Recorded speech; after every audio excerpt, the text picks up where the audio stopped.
touch them. Yeah. What Okay. I meant. Yeah. We can get into that in a second because Okay. I do want to respond to that. Yeah. All right. Um, I don't have chat filled up on me right now. No, it's not gonna matter. Okay. So to explain, for the people on stream watching it right now.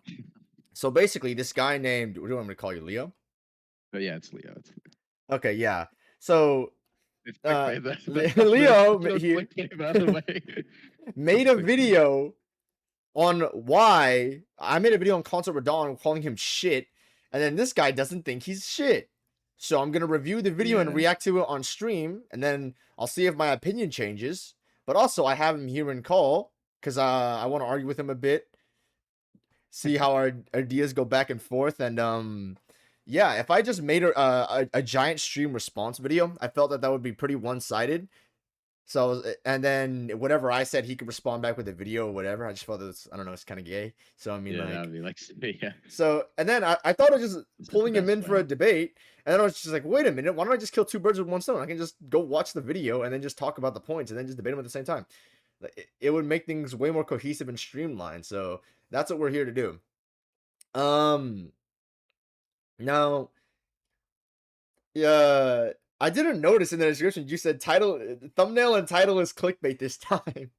I I remember Yeah. seeing the thumbnail and title for this video, genuinely thinking like, okay, I genuinely thought like, okay, this is some elitist guy because I saw you did like the like, what is it, the bullshit hour-long kill, and I was just like, okay, this guy is the most, Uh, like, the most cracked PCR player ever, clearly.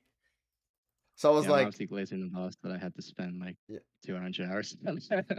Surely. yeah. So I was just like, does this guy just think that anybody who doesn't do like a arbitrary 20-minute requirement of the Yeah, boss is just a that's. bad player?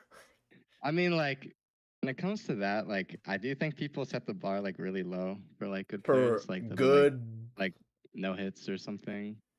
Like um, anybody that doesn't no hit, it has to be a good, like yeah, good. it isn't necessarily And true I don't know. because you It's could like, you could one cycle a boss and clear him out in a minute. That doesn't mean anything. yeah, I'm just like after doing these long kills, like I see how like easy it is. Like I like fluke some of my like 20-minute kills, honestly.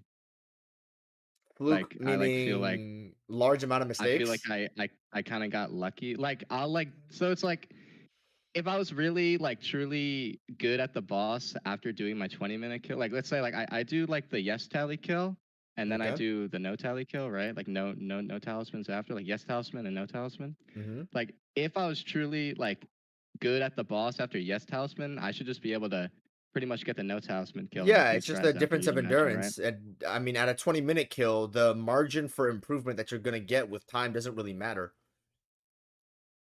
Well, like after let's say like there's a 20-minute kill and then I have to do like a 40-minute kill. I don't know. Yeah, It's no, like that's the difference. But I find it less the endurance. Like there are actually things that I just did not know about still, even after getting the 20-minute kill. That they just didn't happen in the fight somehow. Even like 20 minutes, like things just don't happen sometimes.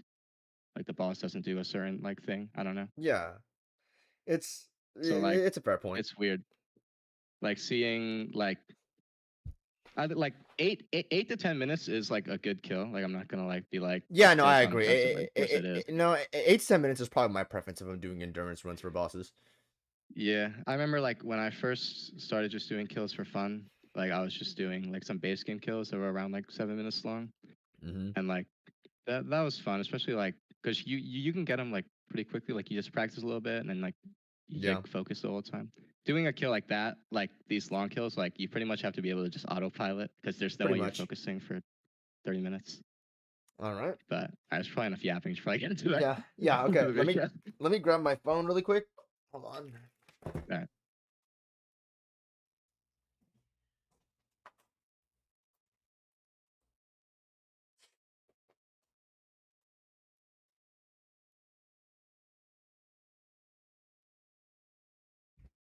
All right.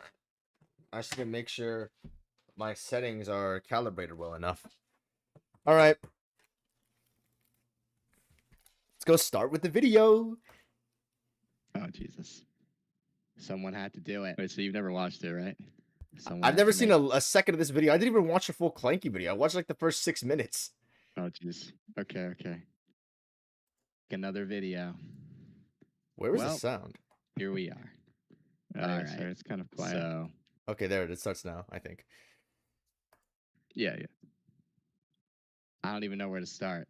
I watched the video, and I'm going to pretty much do the same thing I did with the last video. You know, show some clips of him and then say whatever.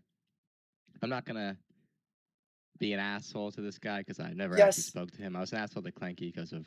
I He feel like I deserves was it. mean maybe like Switch 3 times or something. No, it's all good, bro.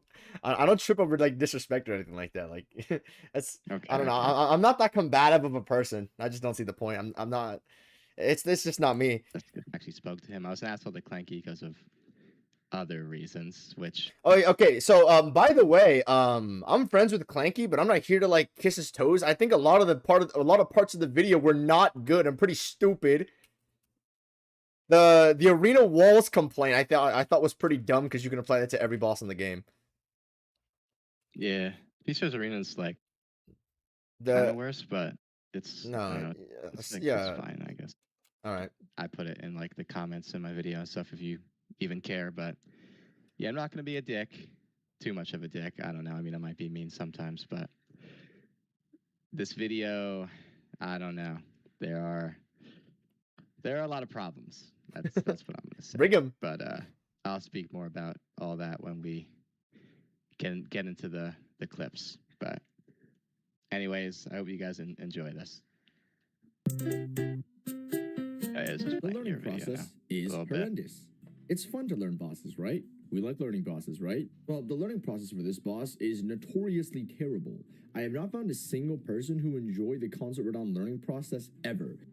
Many times throughout the actual learning process of the boss, there will be light beams and clones that severely obfuscate what to actually do. Whether that be mid-combo or actually at the end of something, it just really isn't pretty to have this covering your screen after every single attack. There are a million bosses who have communicated this exact same concept, but have done it in far more clear ways. When the main form of difficulty behind how to dodge the attacks is the actual visual clutter of the fight, rather than the actual interesting mechanics, then I sort of have a problem. So, part of the thing that I should have added here was that I still do think that when it comes to your first learning process, that's why the chapter is named dubbed learning process, I still do think the main form of difficulty behind what you're fighting is far more the actual visual clarity of what's going on, not necessarily the mechanics, because I don't think mechanically he's too advanced. But the thing is, any run after you get used to the light beams, this statement is just not true. I'm not sure if you're gonna respond to that part, but I did just want to add that in because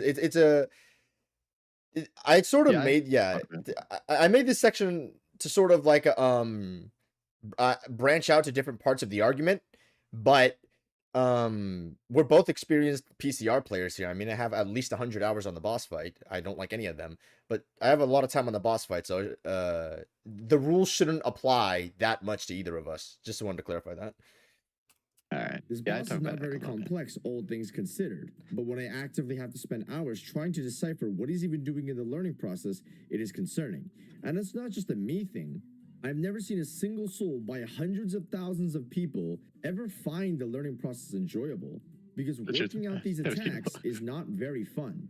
And I get it, not every attack has to be intuitive, and oh, did my shitty ass editing software not put that on screen? Okay, yeah.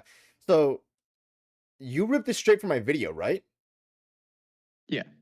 Okay, wait, yeah. It's gonna play, right? The comments?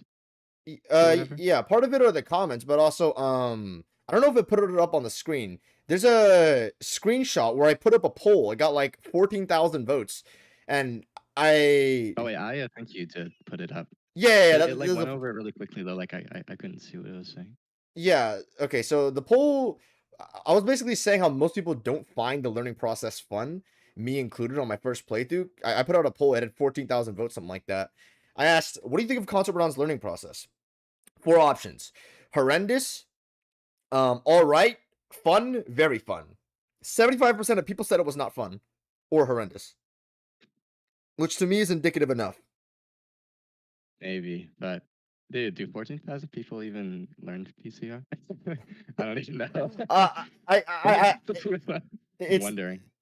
Probably it's like hard for me to trust people. I don't know. I guess by your standards, learning would be very different from what the average player considers learning. Yeah, because I feel like learning enough to like beat him shouldn't be like too bad, you know? Like Yeah, just on like a casual playthrough. it depends what build they're running, how much they can face tank. Like you can just shield poke the shit out of him and learn like what, like Yeah, two yeah. So like attacks, like the shield poke is grabs. like the thing, yeah. It is a good point though that how I feel like many of those players actually like learned him to an actually learn it. acceptable Yeah, that's why it's personal degree. like maybe even someone like you at Clanky, it's like you'd be like, I like learned him, but like you like still didn't figure out like a few moves, you know? And it's Yeah. just like you're like, I just learned him enough to get whatever so and so kill that I wanted, like Mhm. pretty much. Yeah, okay. Still though, I do think my argument still stands that I mean it's out of 14,000 people, I do think would you agree that a majority of the fan base considers the learning process something valuable, like something that's worth enjoying? Because I understand, as I made the point, not every boss is going to have some perfect, amazing learning process where everything is fun. My favorite boss in Elden Ring, Melania, had a fucking dog shit learning process. But still, Yeah, she's a lot of different in bosses. general, it's fine if some people didn't enjoy the learning process. I'm fine. People have those takes about some of the best bosses in the game that are most universally loved. But I'm saying the learning process should still be fun, right? Do you still value that? Yeah, yeah. I mean, I just think back to when I first saw PCR, like PCR at least was pre-nerf too. Like Okay. PCR is pretty much the first, but like the DLCs when I first started doing like these kind of no hits, like I have some random unlisted videos of like my first no hits. I was on like Mm-hmm. a 150 or something, Yeah.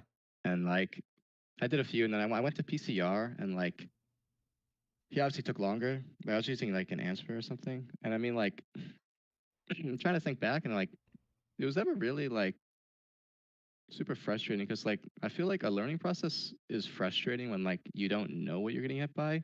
Yeah, Like that's my PCR biggest is issue with mostly him.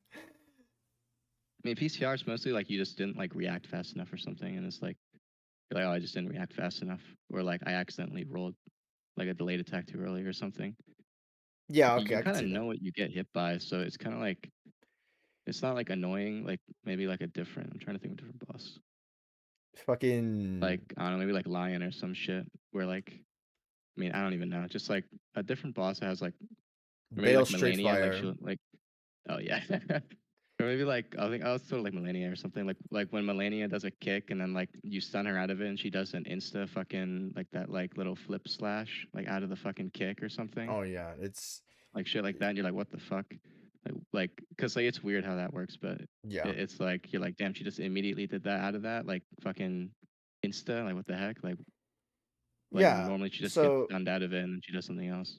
you found the learning process for this boss, I guess, not that bad. Like yeah, it wasn't really like too bad. Like it was just like more time consuming because like it's just a lot more like just getting it into muscle memory so you can just react to everything. Yeah. The bigger point I wanted to draw with this was that do a lot of the, I guess, quote unquote, uh, I guess it's the most verifiable source of data I have, but just generally, like most people didn't enjoy the learning process of the boss, and I think the learning process should be in general enjoyable. And as I said, not everybody's gonna have an awesome learning process, but the problem is when almost nobody has a fun learning process, I think there's a problem. Yeah, that is a problem. But like I I still like I really don't know how trustworthy people are. I don't know. It's hard. Like I would probably take everybody who like has at least done maybe like a 5 minute no hit kill or something, maybe like that, and then we'll As see someone like who has that a poll. okay, go ahead. Sorry. Like I would need like a poll of people who like at least I can know like have enough learned enough to do like maybe like a shorter like maybe like a I don't know like a 5 minute no hit kill, sure. Because like it's hard to trust just a bunch of I don't know random people who like Casual maybe yeah players like as I don't know like maybe they just like who knows what they were doing, like I don't know, yeah, okay. like So I agree with that partially. I do think that some people's opinions on bosses are definitely misconstrued. Like, for example, I think Placidusax is one of the best bosses in Elden Ring. I know most people probably wouldn't agree with me on that. I think mechanically he's one of the best bosses in the game. But as I said, I think most people wouldn't agree on that. So that seems pretty it's chill. yeah. Given you have to take casual opinions with a grain of salt. I'm not saying they're not worth anything, which is the Yeah, point I'm about to get into, but I do think it does definitely mean less that to me than someone who's an experienced player with lots of hours on these games with and they know what they're talking about, stuff like that. Still though, I say partially agree with you because part of the issue is that the part of the thing that I feel is necessary for a learning process to be fun is not only if it's enjoyable for me, because they said outliers can always exist. If the learning process is not fun for casual players for the most part, then I think we have a problem with its design. Most Elden Ring players are casual. If most of your fan base isn't enjoying the content, then I think we've ran into a problem. Yeah, no, that's definitely true. But I feel like the issue is less of like PCR's like moveset or whatever. It's more like, PCR's like mega scaled, like he's mega buffed, like he's a lot of HP and does a lot of damage. Like I always ask people like, what if like so and so boss had PCR's like health and damage? Like, do you think you would still like him? And like I get like different answers a lot. Like Yeah. let's say like, I mean, I don't know, Rolana or something. Like or like and yeah, just any boss. Like, I feel like learning, like obviously like casual people, like you're just gonna learn enough to beat it, Yeah. So like PCR obviously demands like way more than Yeah, normal because he's so bosses. long and so demanding. Yeah, like most people could probably like blast through whatever all the other bosses and then get the PCR and it's like, oh shit. Yeah, I But get like that.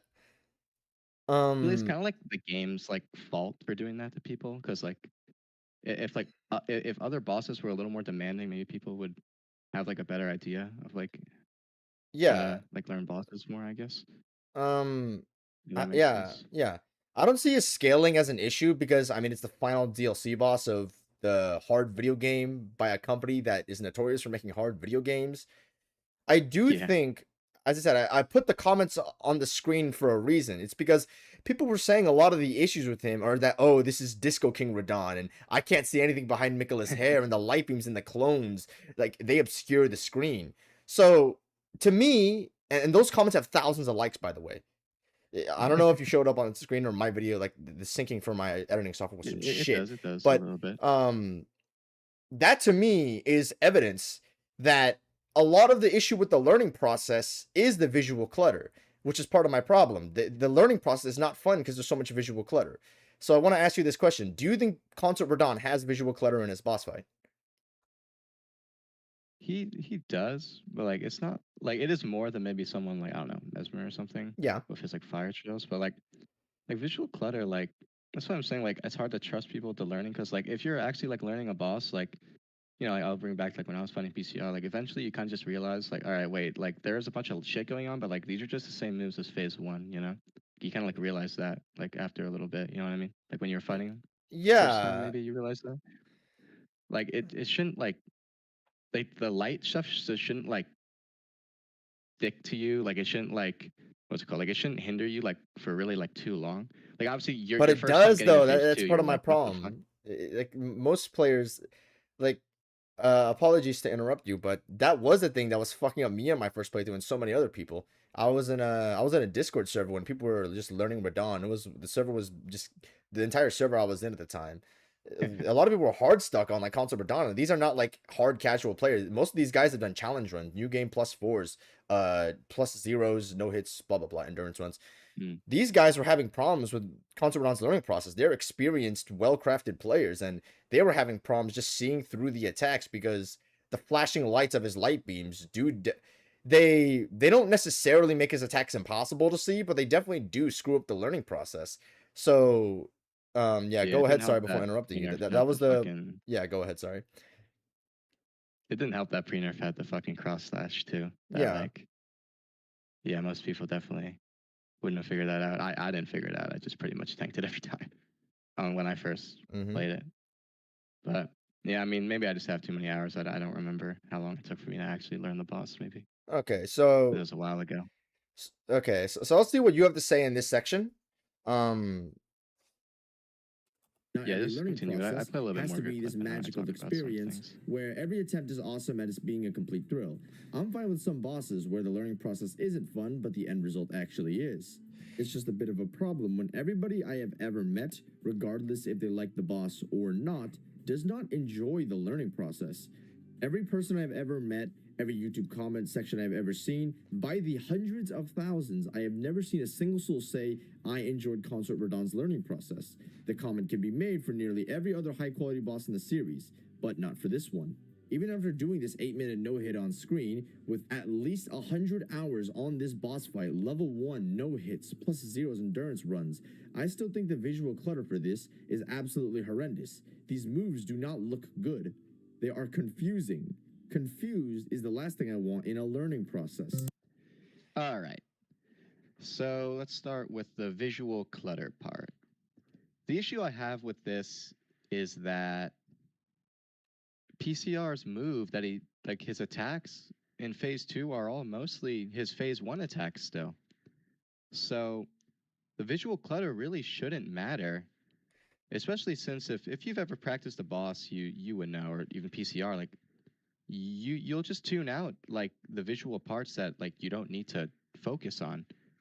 Like it's all just kind of overstimulation at first, but like when you're practicing and you're just sitting in the boss fight in phase 2, like you should just be looking at what you need to be looking at. Like you just tune out like all that other stuff. So this point doesn't make too much sense. Like, okay, so I mean, we did just talk about that. Yeah. Kind of like, and saying that like it makes the learning process hard or not fun doesn't make sense because it's just the same moves as phase 1. Like just practice phase 1 if you aren't good at dodging the moves, you know?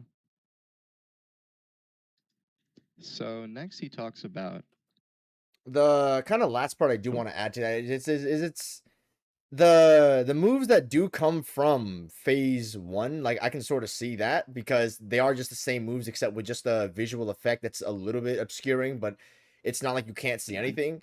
Part of my bigger issue with the quote-unquote visual clutter is the clone moves, because the actual clarity you have on how to avoid those attacks, I think are absolutely, I don't know how, the word is not obnoxious for it, but obfuscating. It's very hard to see what's going on. That's part of my issue with it, because I don't think there's any way I could have intuited the correct responses from attacks that look like that, which is part of why I say I don't think the learning process is very fun. Yeah, I guess obviously I was I wasn't a challenge runner before PCR, so like I did just like watch a video to figure out how to dodge the asteroids and like some moves. Okay. Like I didn't figure them out myself. Okay. So like I can't really say anything about like how I would have figured them out myself before, but okay. Like, no, what's up? No, if you were gonna go ahead, sorry, I didn't want to interrupt you. I'm just like thinking a little bit. Okay, so Yeah, I like forgot the question. Like actually, like no, it's okay. It's all good. It's all good, dude. the So clone moves. The clone moves. yeah, the clone sorry. moves. Yeah. Wait, so did you look up the clone moves because you didn't know how to dodge them, or okay, why did you look up the clone moves to begin with? I remember, I think it just popped up as a recommended, like the oL3Oo video or something. Yeah. It just popped up and I recommended, and then I just watched it. And I mean, it just had him on how to dodge him. So I was like, oh, that's how you dodge it. Okay. So And then I did it. okay, did you have trouble don't with these remember if that moves beforehand, or I don't remember if I figured out the asteroids by myself, like running away. I don't know if I did. Maybe I did. I didn't figure out cross slash. I mean, yeah, cross slash and asteroids were like the main things in phase 2 that obviously like a lot of people probably didn't figure out. yeah. I mean, the other clone moves are just like the vertical clones. You can just like bam roll to the right, and you'll probably be fine. Like, if you're just like yeah, it's the solution, but I don't think it's a very fun or clear learning process. That's part of my problem. I can't say to you, did you learn these moves yourself? Why did you look up the video? Did you actually find out how to dodge these moves? Blah blah blah. Because you don't remember, and that's fine. But it's, I guess, I don't know about for most people, but it was kind of like waterfowl, where almost everybody I knew just, they kind of found ways to avoid the attack that weren't organic within the game. They like looked up ways to dodge it or saw someone else's clip, and that's part of my argument why I think the boss is visual clutter. I guess I'll ask, like, do you think it isn't good to look up like a video? I guess on how to dodge boss moves. It depends. Because if the let's take an attack like Mesmer's Assault, for example. So let's say I don't know how to avoid this attack. This attack is entirely avoidable by normal means. You just roll, roll, roll, roll. You roll 4 times with some directions added to it. No biggie. So part of the thing you have to know, at least for my standard, when it comes to learning boss attacks. So the first standard is how avoidable is it by itself, and the second standard is how clear it is to avoid. So if you look at an attack by how avoidable it is, then like Waterfowl Dance has a lot of clarity on like what the boss is actually doing. She's dashing at you 3 times. But the issue is that the attack is not avoidable. So it's fine to look up how to dodge that attack because I don't think the attack is very fair. Now, you can also have an attack that is solvable by normal means. Like, let's say Mesmer's Assault that we were just talking about earlier. If you look up how to dodge that attack, then I wouldn't count that against Mesmer's learning curve because the attack is entirely. I think there's a lot of visual clarity on it. It's clear what he's doing. You can avoid the attack by purely organic, simple methods that aren't too hard to figure out. So if someone complains and says that looking up, you have to look up guides on how to avoid this attack, I would disagree because I would say the attack is entirely avoidable and it's very clear, in my opinion. Something like Waterfowl Dance is fine and warranted because while it is clear, it's not very. You can't roll the attack. It's like the only way you would intuit to avoid that is ridiculous. Now, Consort Radahn has another issue where the methods to avoid them, the actual function to avoid them is very doable, but the actual clarity on them is horrendous. So I say that it's fine to look up how to dodge these attacks because I don't think they were well designed when it comes to the visual perspective. Visual matters just as much as mechanical. Mm-hmm. Okay. I think it's fine if you want to look up how to dodge his clone attacks. I don't think it's a good thing. Or, sorry, I think it's fine that people do it. It gets a pass like Waterfowl. It's just like pretty shit overall, right? That's what you're saying? Yeah. All right, yeah, that makes sense. Would you agree with that or disagree with that? Some of his clone moves. I mean, like it's really just like that asteroids. Like again, like I don't know, like I mean, like Cyclones you just roll twice, and then like the other ones you just roll to the side. Like I feel like most people could just figure that out on their own, right? You know, no, they didn't. Most people probably didn't. Okay. I mean, I don't know. It's like you just wait for the clones to start coming down, and you just start spam rolling. I mean, maybe like the solution just feels like shit, but like probably doesn't feel that like surely it didn't take too long to figure out that, right? I don't. I mean, those moves are already kind of rare on their own. So I don't know. Maybe people just didn't even see them. When it comes to like something like cross slash, yeah, like that move. Okay, yeah, that comes out like every other second. So yeah. The pre-nerf cross slash, like yeah, of course that move. Like I don't expect anybody to have figured that out. I didn't figure that out when he came out. Yeah. Okay. So I feel like nerfed Radahn now, like. Like maybe asteroids you wouldn't know just because I don't know, most people don't think about like running away.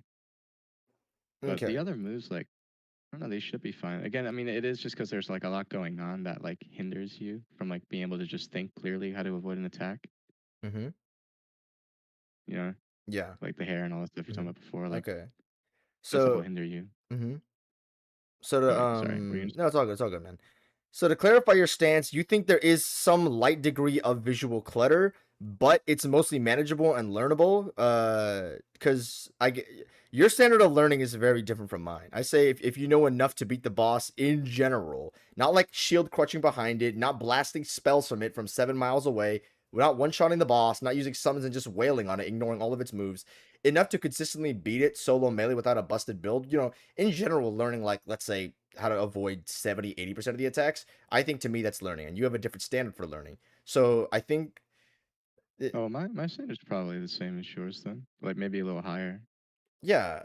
Okay. So like I mean, if you wanted to ask me like really, I mean, right now I was talking about learning as in like just enough to beat it. But like if you want to like if you were asking me like what I think learning a boss is, it would be being able to dodge every attack like every time. Consistently. Okay, yeah, like, no, I guess it's for sure higher than what I had.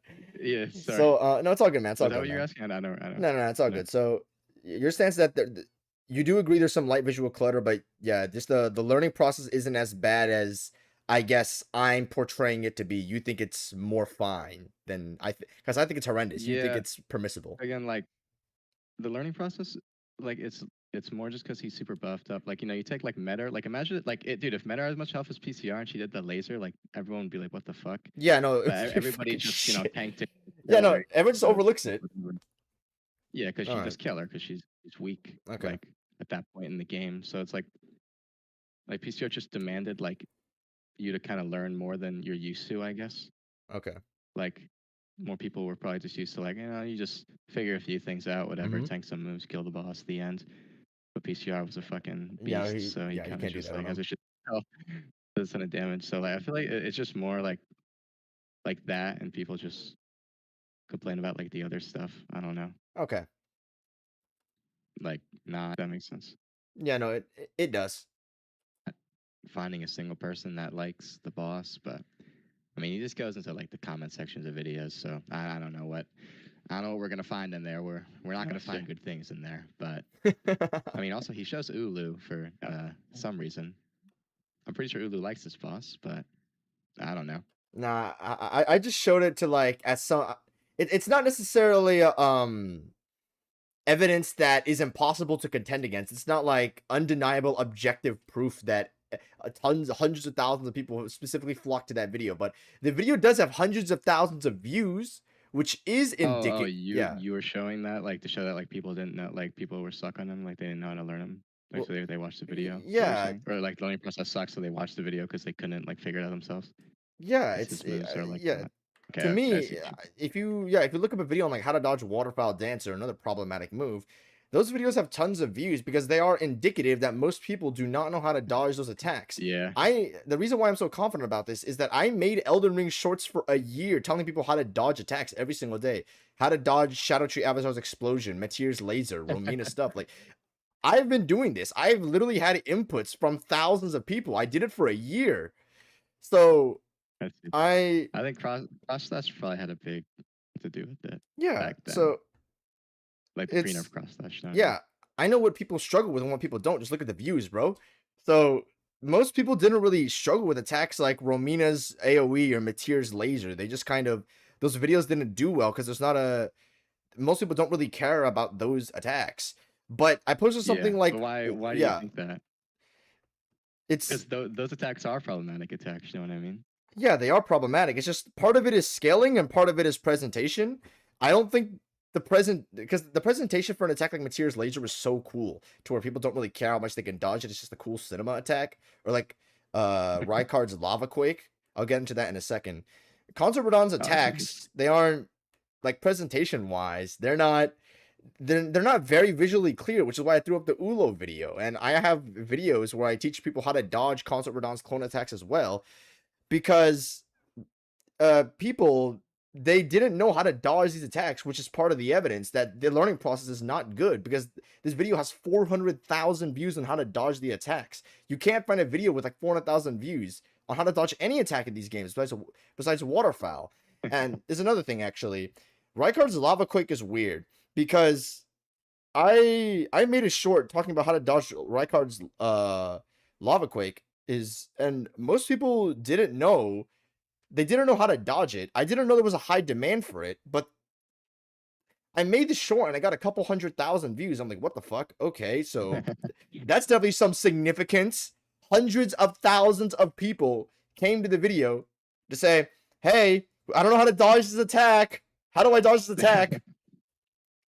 So yeah, that's one of that attacks. Yeah, so to me, that's indicative proof that people don't know how to dodge these attacks. You don't see that for most other bosses, even if they're like just as hard. Just because I don't think that it's more proof to me that the clarity and the learning process isn't a good one. But yeah, those are the point of me like showing the statistic on screen. Are we gonna continue, or do you want to add in a point here? You can continue. Let's finish like the section. For some reason we should get a roll on with this shit. I should go faster. This boss, but I don't know.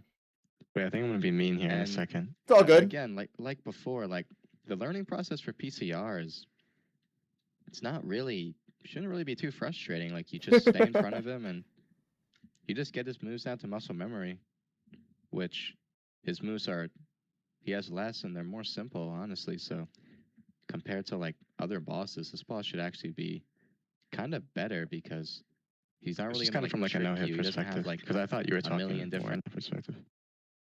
Yeah, it's okay. I can see that. Don't you kind of see the? I guess that's what you were talking about. Okay. So it's a miscommunication then, because I was like, I don't know. I was talking from a general perspective, not a no-hit perspective. Because do you kind of see how the logic of learning from a no-hit is kind of flawed when most players aren't going for no-hit? They're just learning to beat the boss.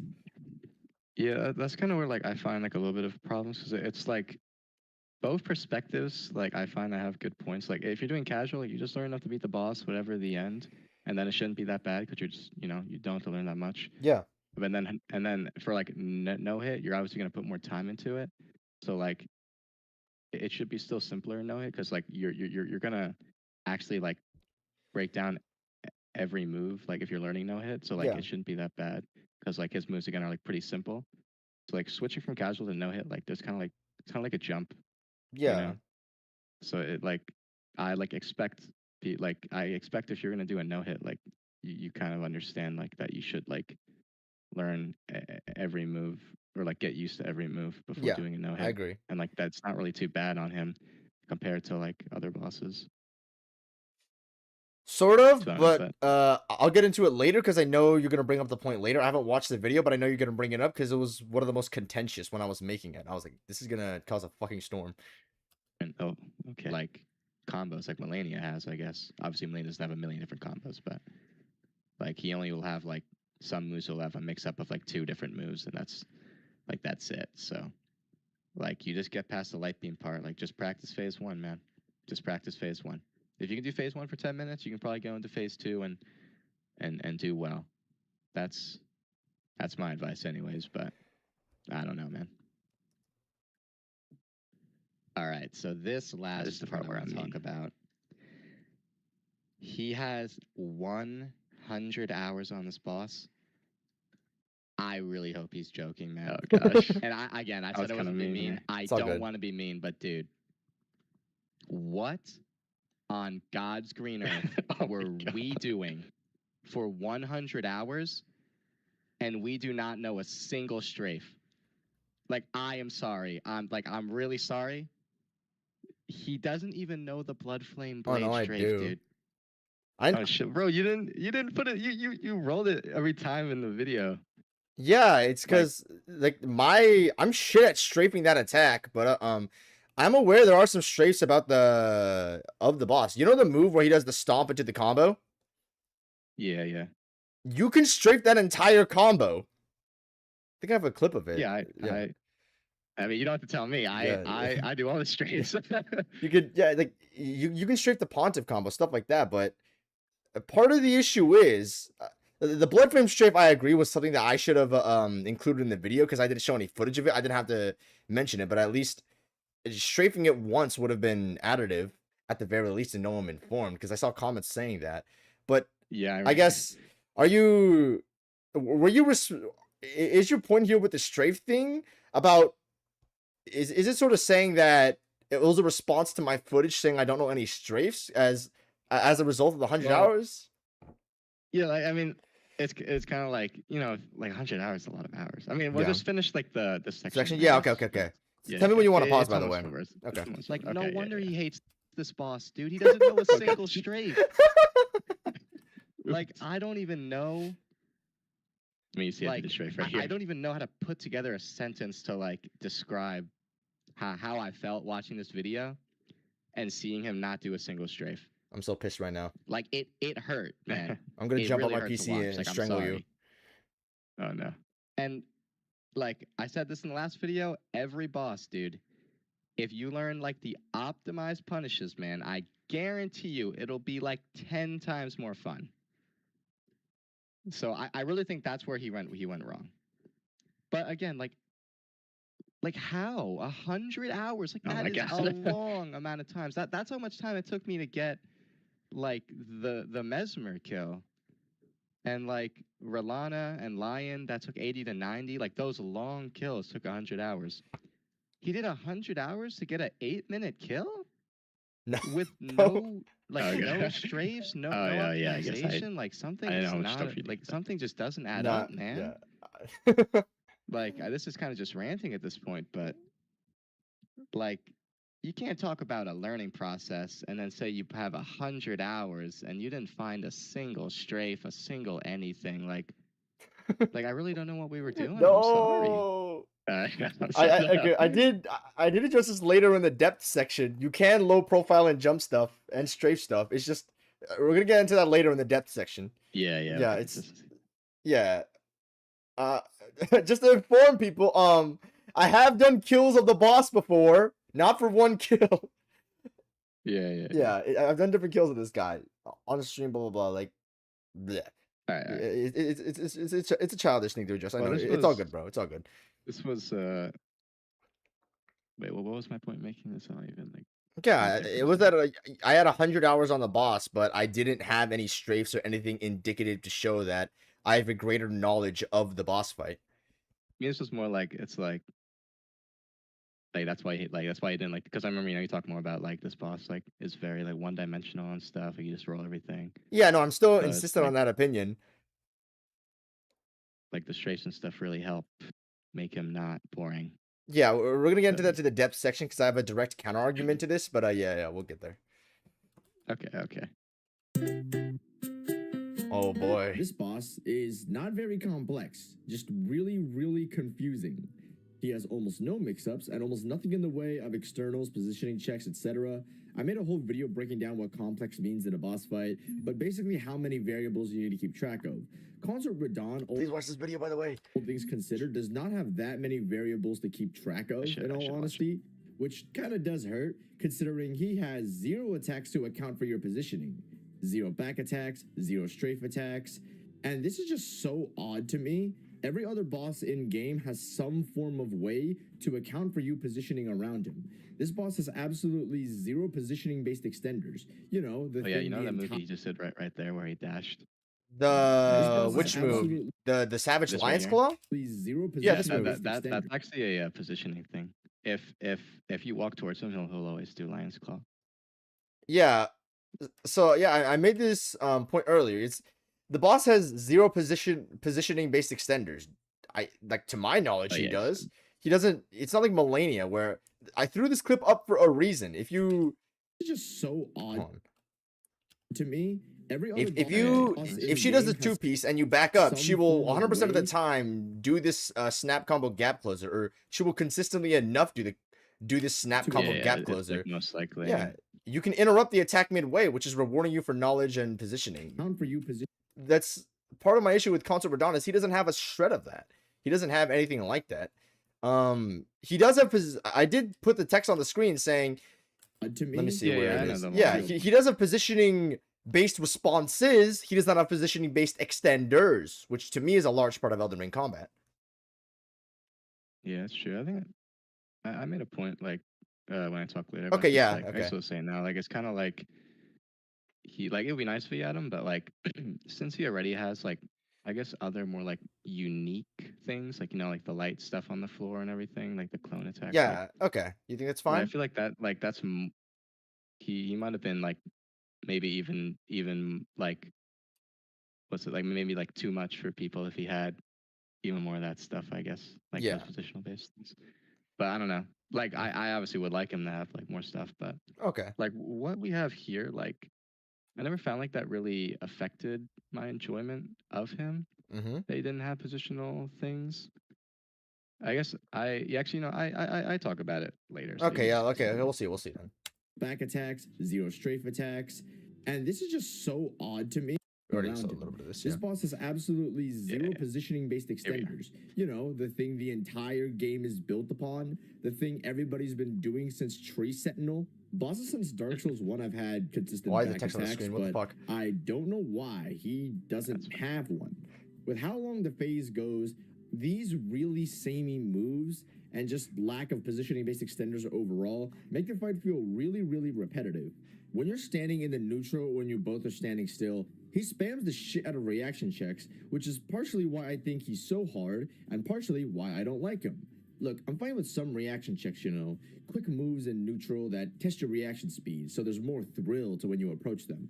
But oh my god, when half yeah, actually, yeah, the moves there's more thrill to when you approach them. But oh my god, when half the moves in neutral are just reaction checks, light speed attack, that crater your HP bar, it leads to a very draining fight. His base moveset isn't actually that bad. It's the way things jank around it to make a good moveset very hard and far worse than normal. All right, so let's start with him talking about PCR not having any positional attacks, which is true, obviously. But if you look at other bosses that have positional attacks, a lot of them get abused pretty hard. Like, if you look at Mesmer, man, like... By the way, I am aware of the loop where if you just sit behind his ass, like he only has 2 moves. Really sad. That's why I brought him up. Yeah, okay. But I know, like, another, like, people would say, oh, just don't loop him or whatever. But, like, Yeah. the rest of Mesmer's moves in phase 1 are kind of like shit. Like, he spawns the orb, or he does, like, the double shit? It's like, well, like, the other moves he has in phase 1, like, the only other good move I'd say is when he does, like, he, like, shoots the fire out, and then he can do, like, the 2 moves with the jump slams, like the Beyblade or whatever, or, like, the other one, if you know what I'm talking about. Yeah. Like, that's a good move. But when he spawns the orb, or he does just like those quick slashes, like those are just kind of like stally and like pretty poopy. Wow. I don't know. Wow. So you They think like take a lot of stamina. You think Mesmer only has 1 or 2 good moves in phase 1? I feel like he definitely needed another like branch, I guess, if that makes sense. Like he definitely needed one more thing. Like that's why like I think phase 2 Mesmer like I love phase 2 Mesmer, by the way. Phase 2 Mesmer is That is awesome. spicy. Wow, because I find phase 1 more fun than phase 2. Well, I guess there's like a obviously since I like I'm in the challenge running stuff, like there's like a way to fight phase 2 that makes it like really good, I guess. Yeah, okay. But like cause like especially like when Mesmer adds that like corkscrew where he jumps back and then like does that like twirl at you. Yeah. Like that's like cause like you know phase 1 he only does the 2 moves and now he has that third move. Yeah. And that third move now has other branching things that he'll do after. So like that was like enough to make it not like boring, if that makes sense, because he has that whole other option now. Yeah, okay, that makes sense. So now it's, like you're not just looping 2 moves, like it's now 3 moves, and it's that's like pretty much you're just fighting like the whole thing. Okay, that's it's besides the point. Yeah, I would disagree with that heavily. I do think Mesmer is a tad overrated, though. I will say I don't think all his phase I don't think his phases ones are bad or anything. But I do agree that he should have had another branch or something. I don't really like his fireball attacks either. They can overlap into no-win situations where you're just forced to get hit. I don't like. I think his double slash. You know, is the move people call a quote unquote frame trap? Yeah, that was what. Yeah, I don't really like that move either. Yeah, I don't think that's a bad move. Yeah, continuing, oh wait, so do you want me to keep playing the video or respond to your point that bosses with position-based extenders do kind of get looped pretty hard? I guess finish the section? Okay, yeah, okay. Dude, phase 1 is just a complete joke because if you're behind him, he'll just do 2 moves or he'll side hop away, but like you just watch the phase 1 of my kill and you'll see it's not very exciting. I mean, it looks cool, but I mean, I'm telling you, if you do that for more than 5 minutes, you just so boring, man. But like PCR doesn't really need these positional attacks because like you're obviously trying to stay in front of him anyways. Like that was pretty much the whole point of all of his phase 2 stuff, the hair and all that stuff. Like stay in front of him so you can see everything. And to talk about, okay, I will actually say that that is a good point you do have.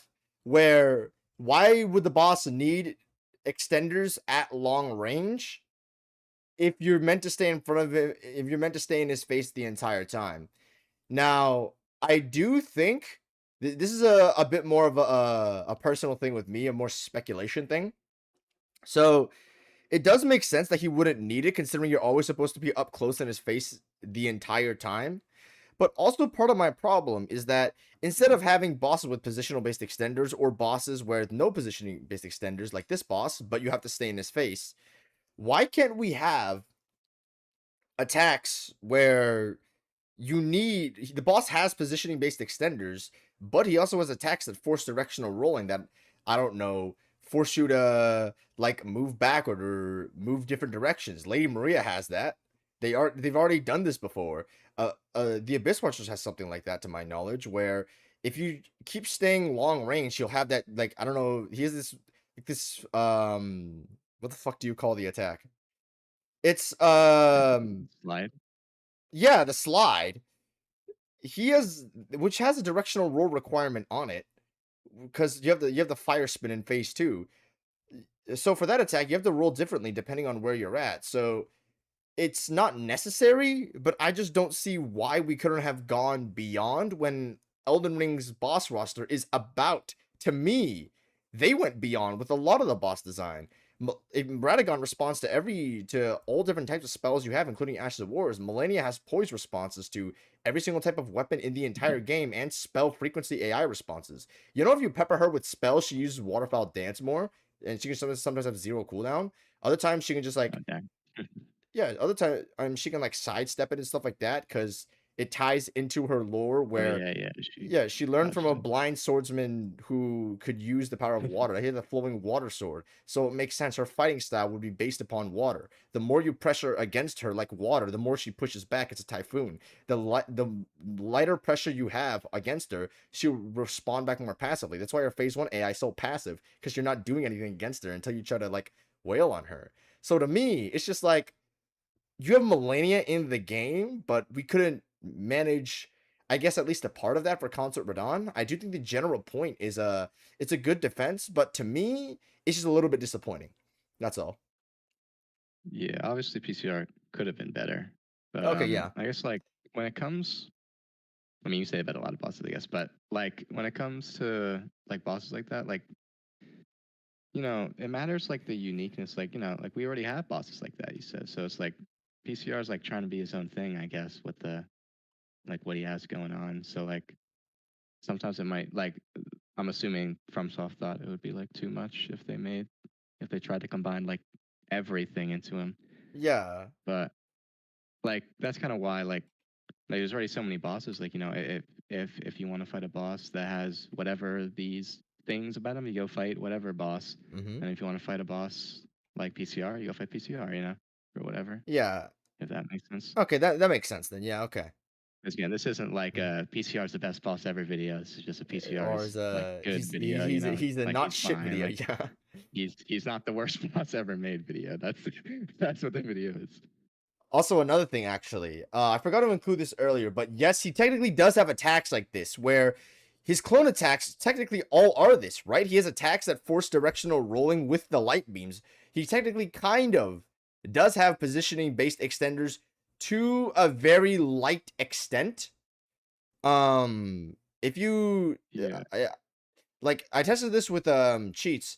So he has this attack where he'll do, you know, the double ring of light move where he'll cross both of his arms and just send out a giant ring of light that hits the whole arena. Yeah, the AoE. Yeah, so that move is mix-ups on it. If you are long range after that attack, he can do clone attacks, either the one where he jumps into the air or the double dash is what I call it. Yeah.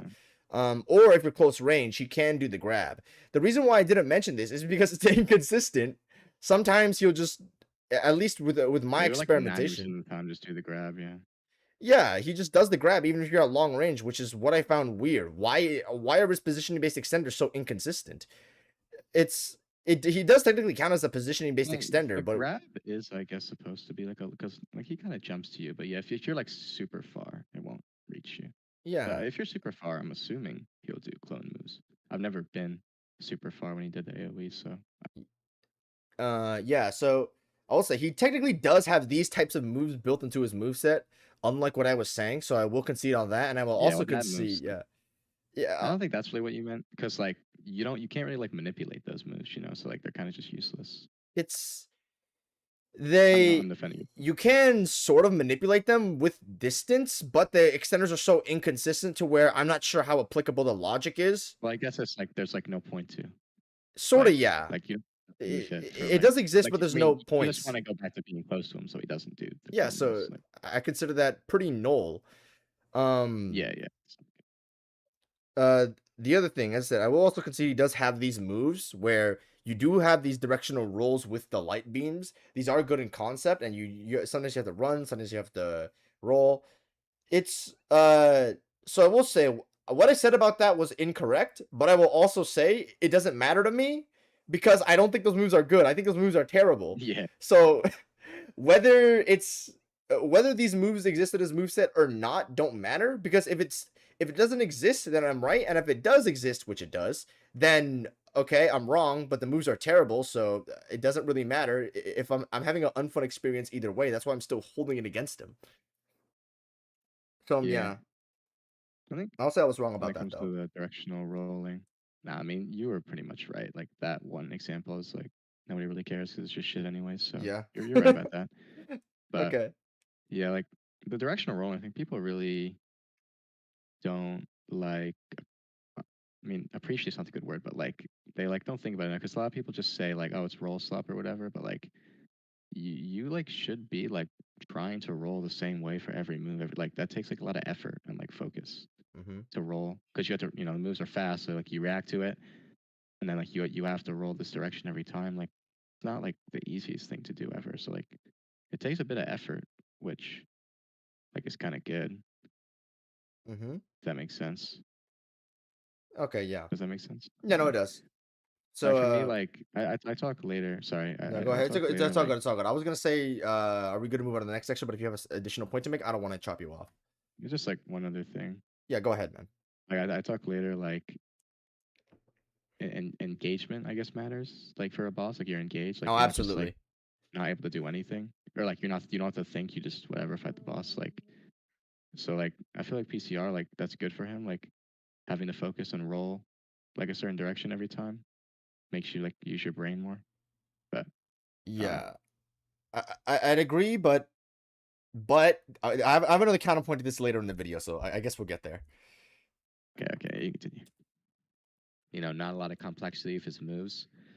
I think, you know, that's kind of the point with phase 2, you know, to bring the light in, is that instead of having more complex combos, it focuses more on just like directional dodges, you know, just you just have to be precise with your dodge rolls and you have to react quickly and precisely. You can't just react and just roll forward, just don't have to care. Like you have to roll a certain direction for every move, which makes the fight engaging. Like it's I very agree. It's a engaging. good You have thing. to focus, you know, so yeah, I don't think it's too big of a problem that he doesn't have too much complexity or positional things because the complexity kind of lies elsewhere for this fight, you know?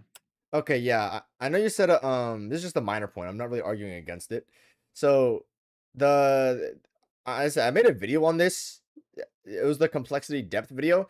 I wouldn't consider Consort Radahn's his light beam stuff, like where the complexity lies in the directional rolls.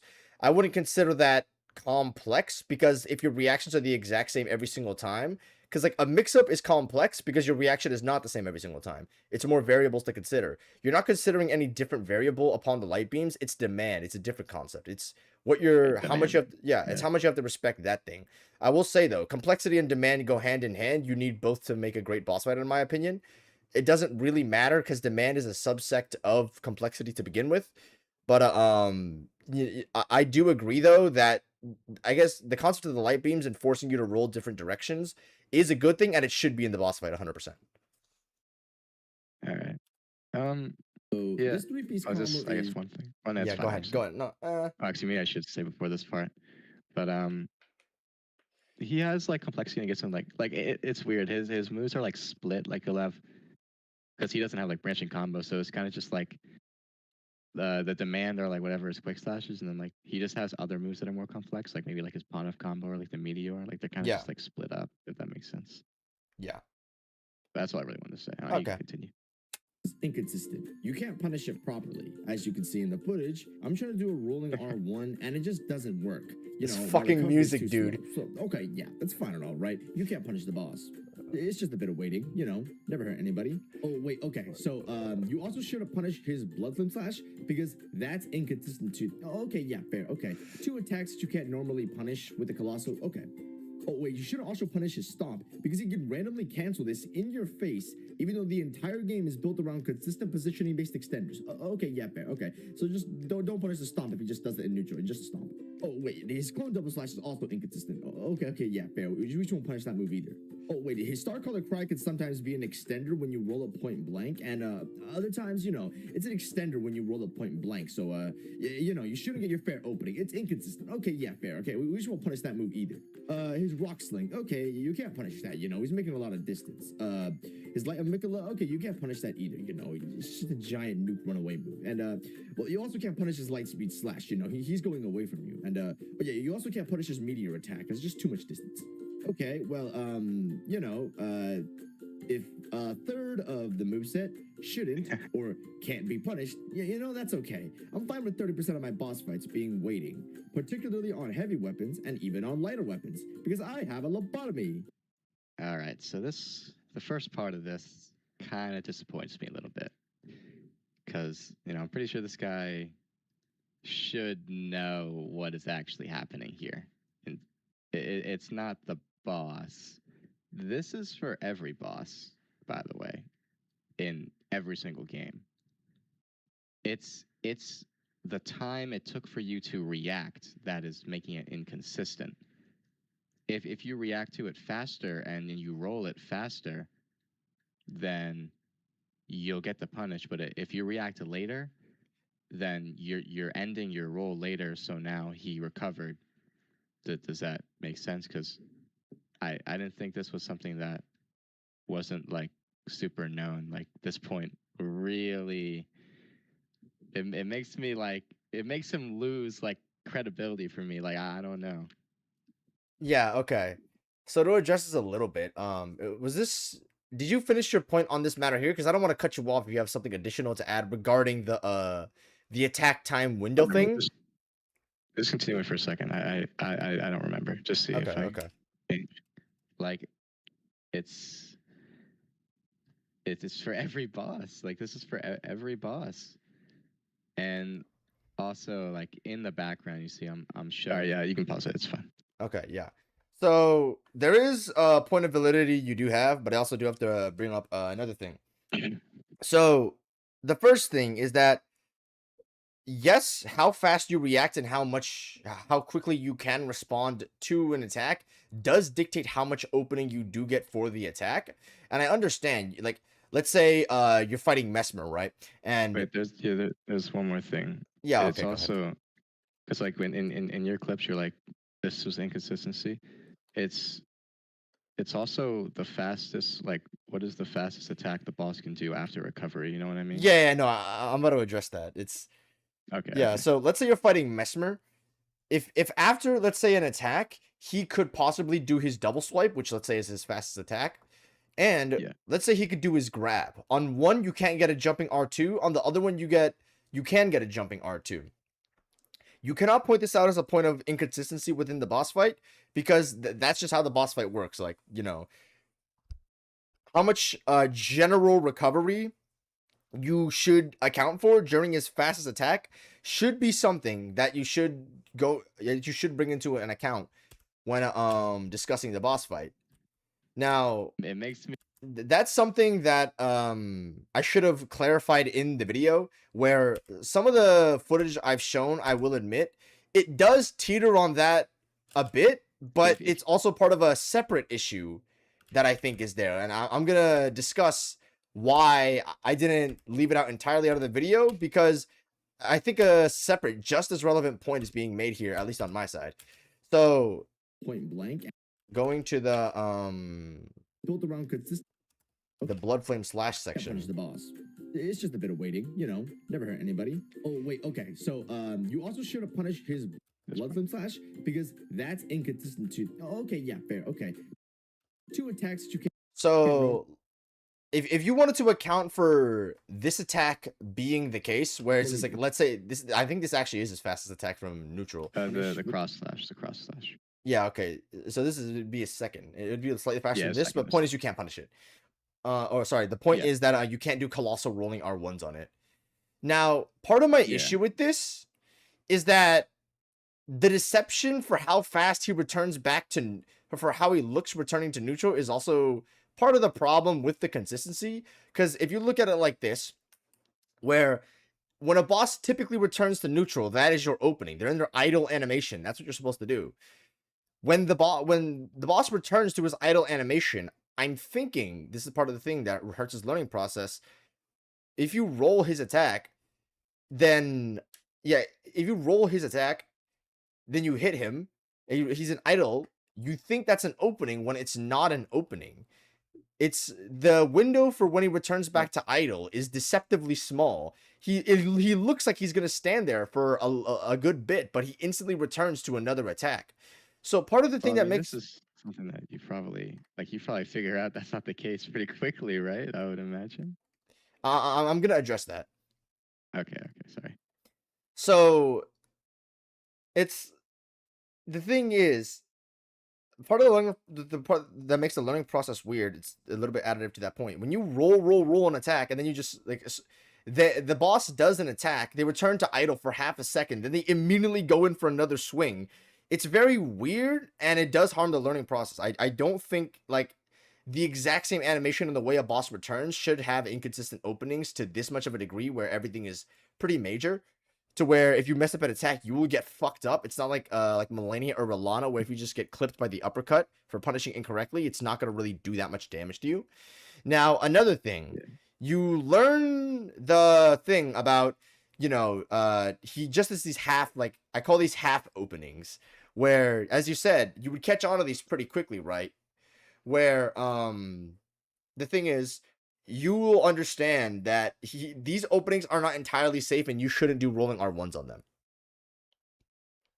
With Colossals in specific. The vertical slam and into the quick double swipe. Yeah, that move is shit.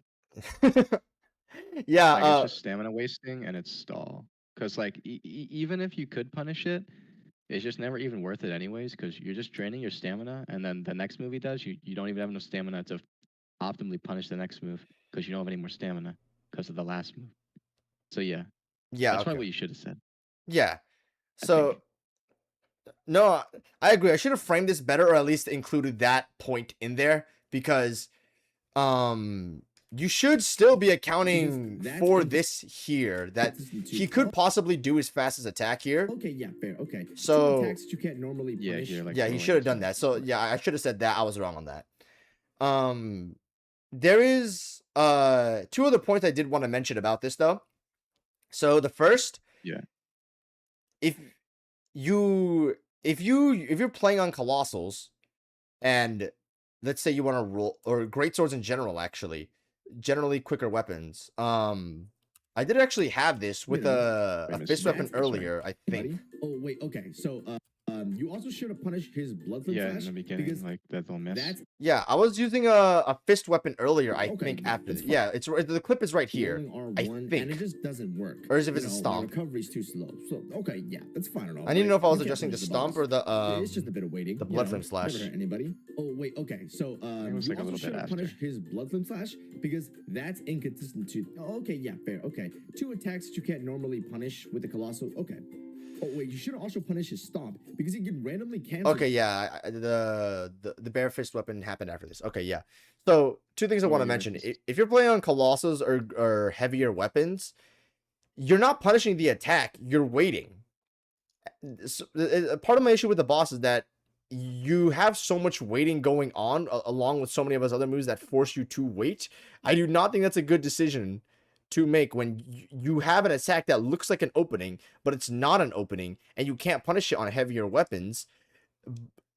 So I think you would say it's just stall, but I don't think it's a particularly fun decision when so many of these moves exist. Yeah, that's why I don't like it on heavier weapons. Bad. I don't like stall. Okay, now I don't like stall. It's just a waste of time. Now the counter argument to this that does make sense. The strafe, because I know if you strafe this, you can get an R2 opening on it, which does make it fair. You can get a full charge R2.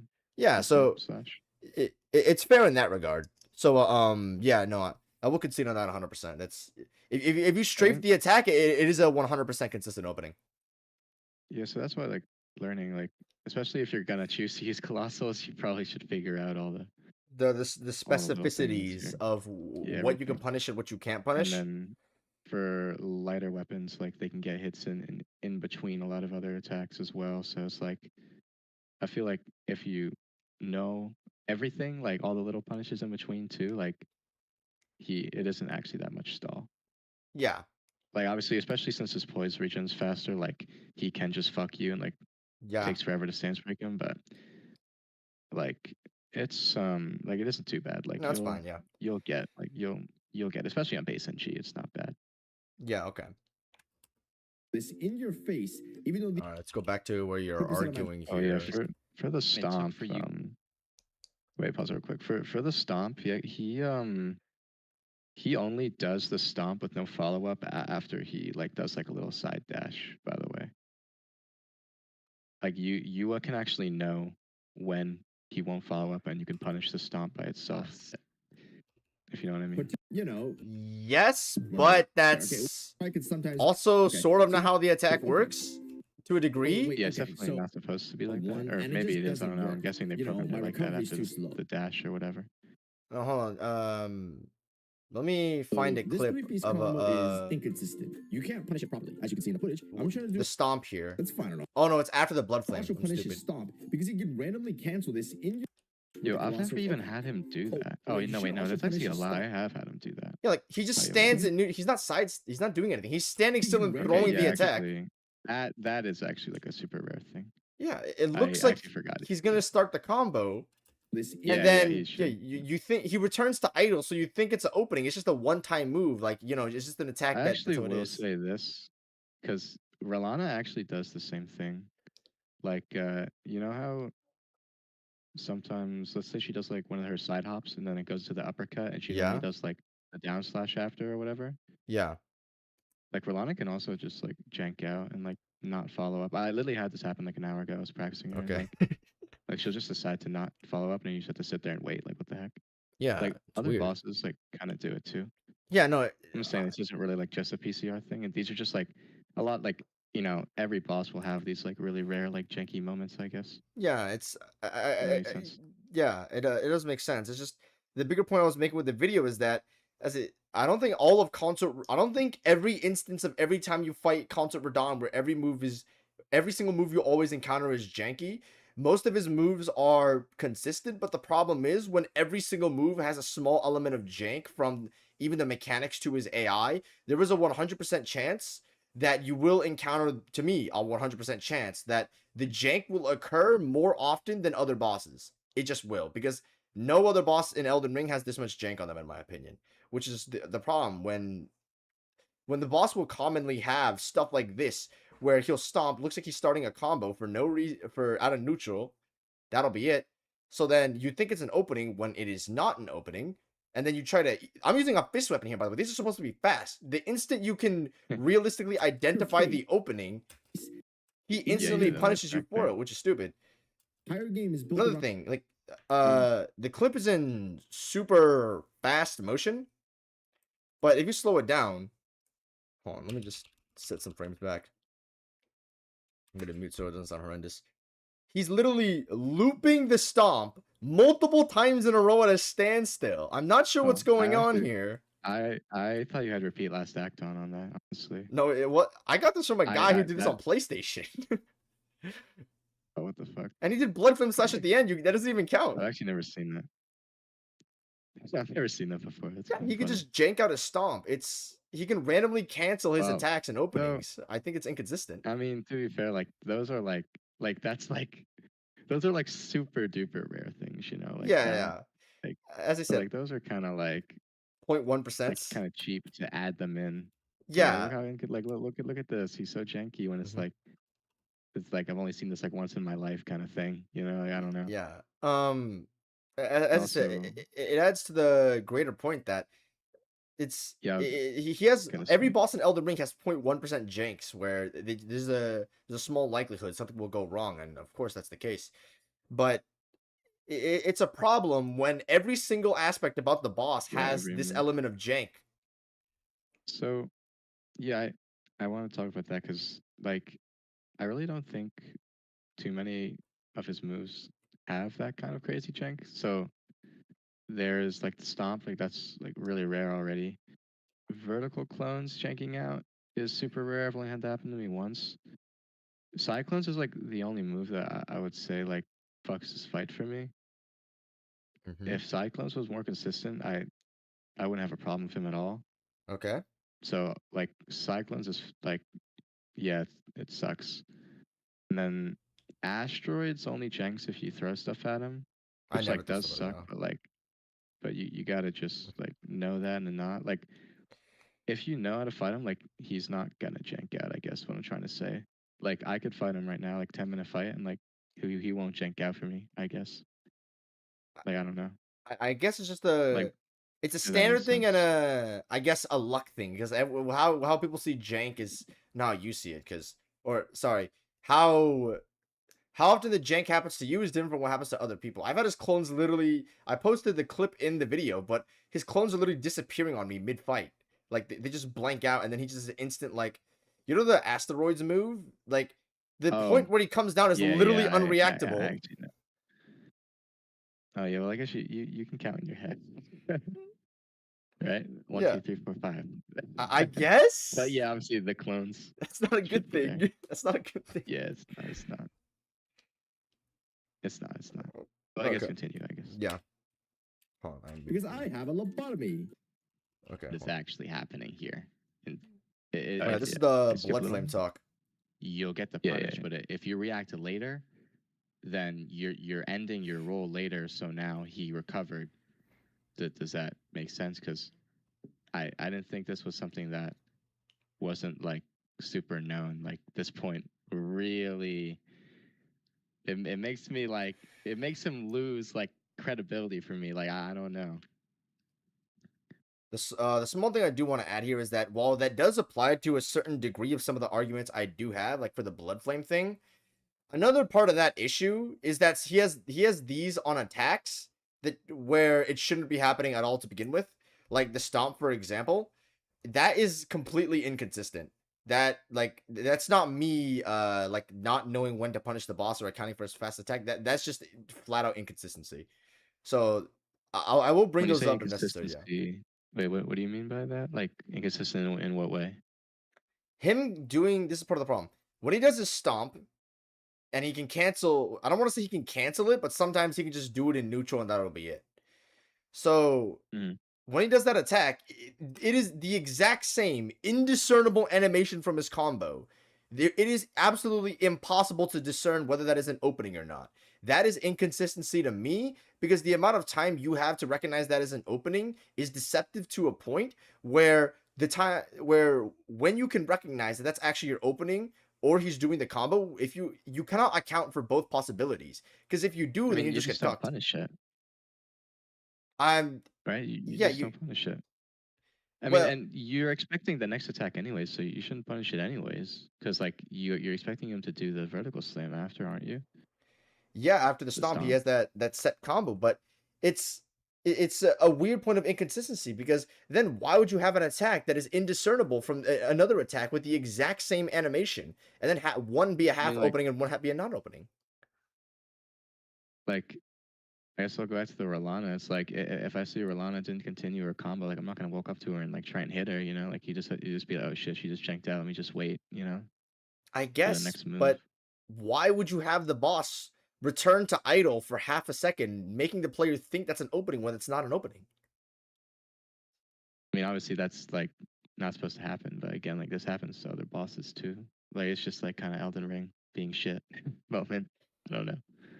You know what I mean?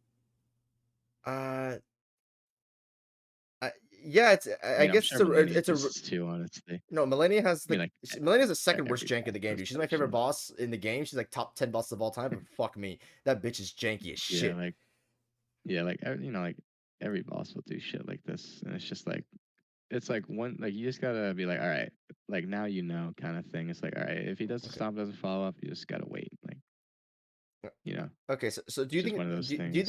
think that's an issue of the stomping an individual attack, or do you think that's just him canceling the combo? I I'm pretty sure that's just not supposed to happen, but Well, then that it's is just jank. Elden Ring checking out. Yeah, it is jank, but If this it's isn't jank, it's jank that's like inconsistent. specific to him. You know what I mean? Well, Yeah, no. Jank doesn't mean inconsistent because you can definitely account for like jank like that. you can account I for it, mean, but doesn't mean it's. inconsistent like it's rare or something. Like again, like inconsistent in what way? Like, cause like you can notice that he did that and then just wait and dodge next attack, and like you live and you live it every time. So like it's not inconsistent. Like you can't live. You know what I mean? Yeah, Like in that, yeah, in that you mean like sense. inconsistent? Like he just shouldn't like do that. Like it's rare or something. Like Well, yeah, it's not what he's he supposed to shouldn't do. start a combo, look like he has an opening, then just deceive the player into a one shot. Yeah, it's true. Well, I don't think he looks like he has an opening there. It just looks like he checked out and it's like, oh shit, now I have to like wait. I mean, I guess to me it does because everything in all of Elden Ring returns to idle for an opening. So he's doing the exact same thing. Well, I don't think. I mean, yeah. Well, when you say that, I'm kind of confused because I can't really think of a boss that like waits and idle when you're right there. Like normally they'll just go into another attack. You know. You don't think bosses returning to idle are openings? Well, like your opening is their recovery after the move. It's not idle. Them going into idle is like after like they back off from you or something. Like like when like Morgat does like the tail swipe or something, when Yeah. he jumps back, then he'll idle. Like that is idling.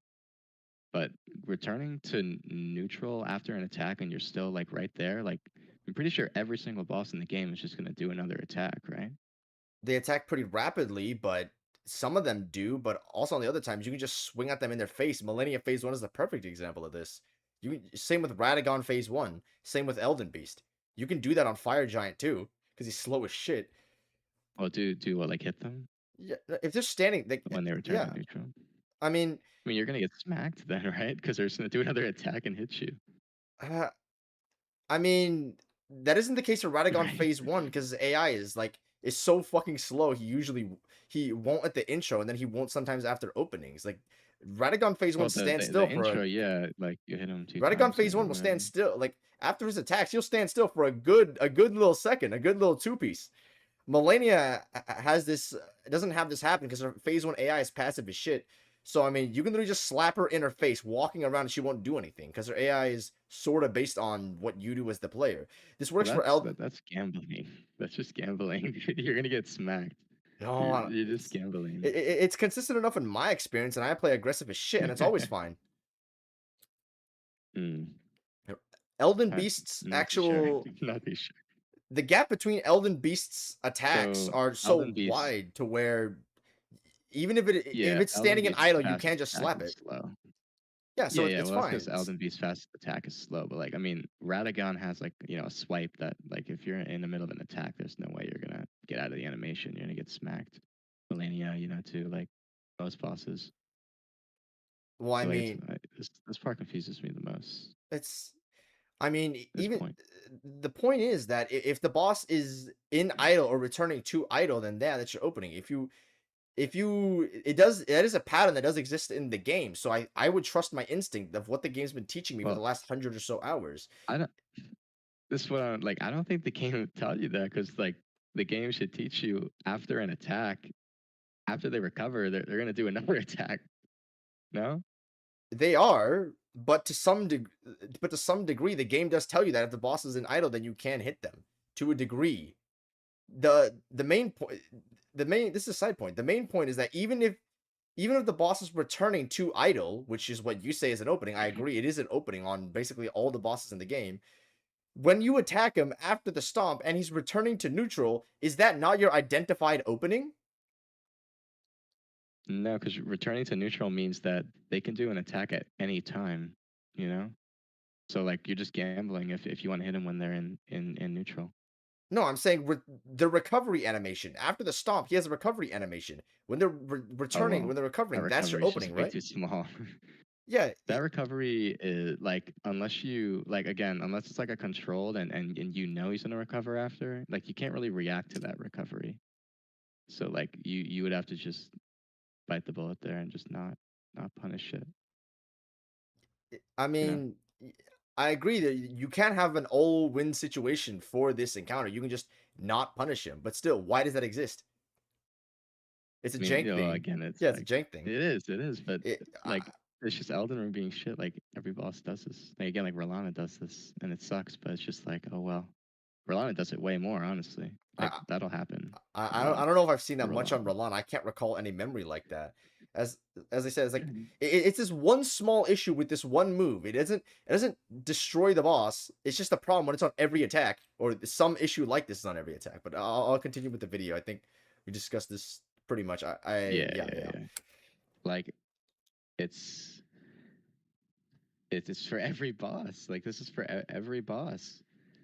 And also, like in the background, you see I'm showing like Swihender kills that I did, because he talks about this later in the clip, like with the openings.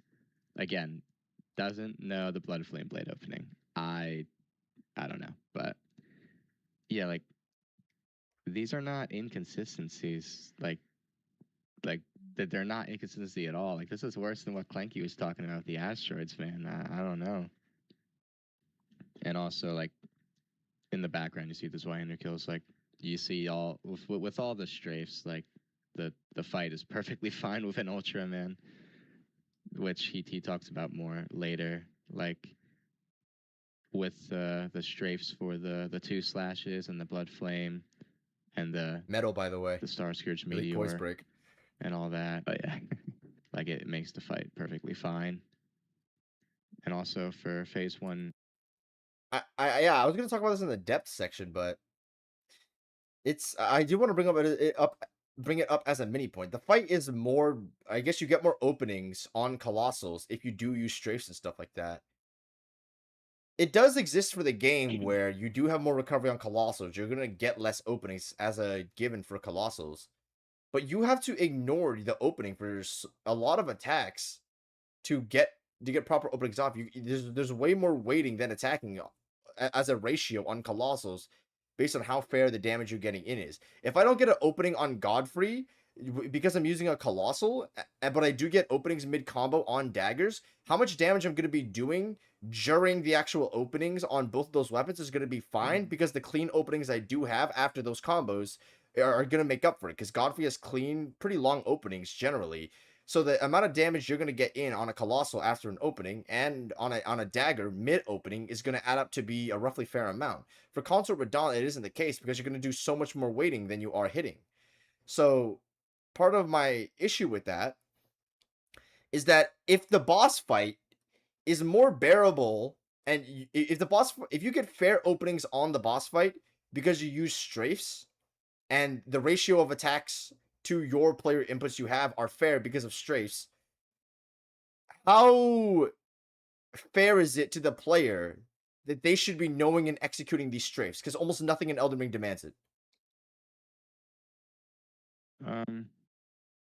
Well, like, yeah, that's like kind of just a game failing to teach you, right? But well, that's kind of just a different thing. But so you're saying, like, let's say, a normal person doesn't know the strafe, so like using a Colossal just like sucks on them, right? Like if they were to use it. I wouldn't. That's what you're saying. I wouldn't say sucks, but you definitely get a lot less openings. Yeah. That is my point. Again, like that's just like every boss. If you don't know them well, you're not going to get as many openings on Colossals. Like Colossals is kind of a more like higher skill weapon. Like I wouldn't recommend like a new player use a Colossal. I guess. For now.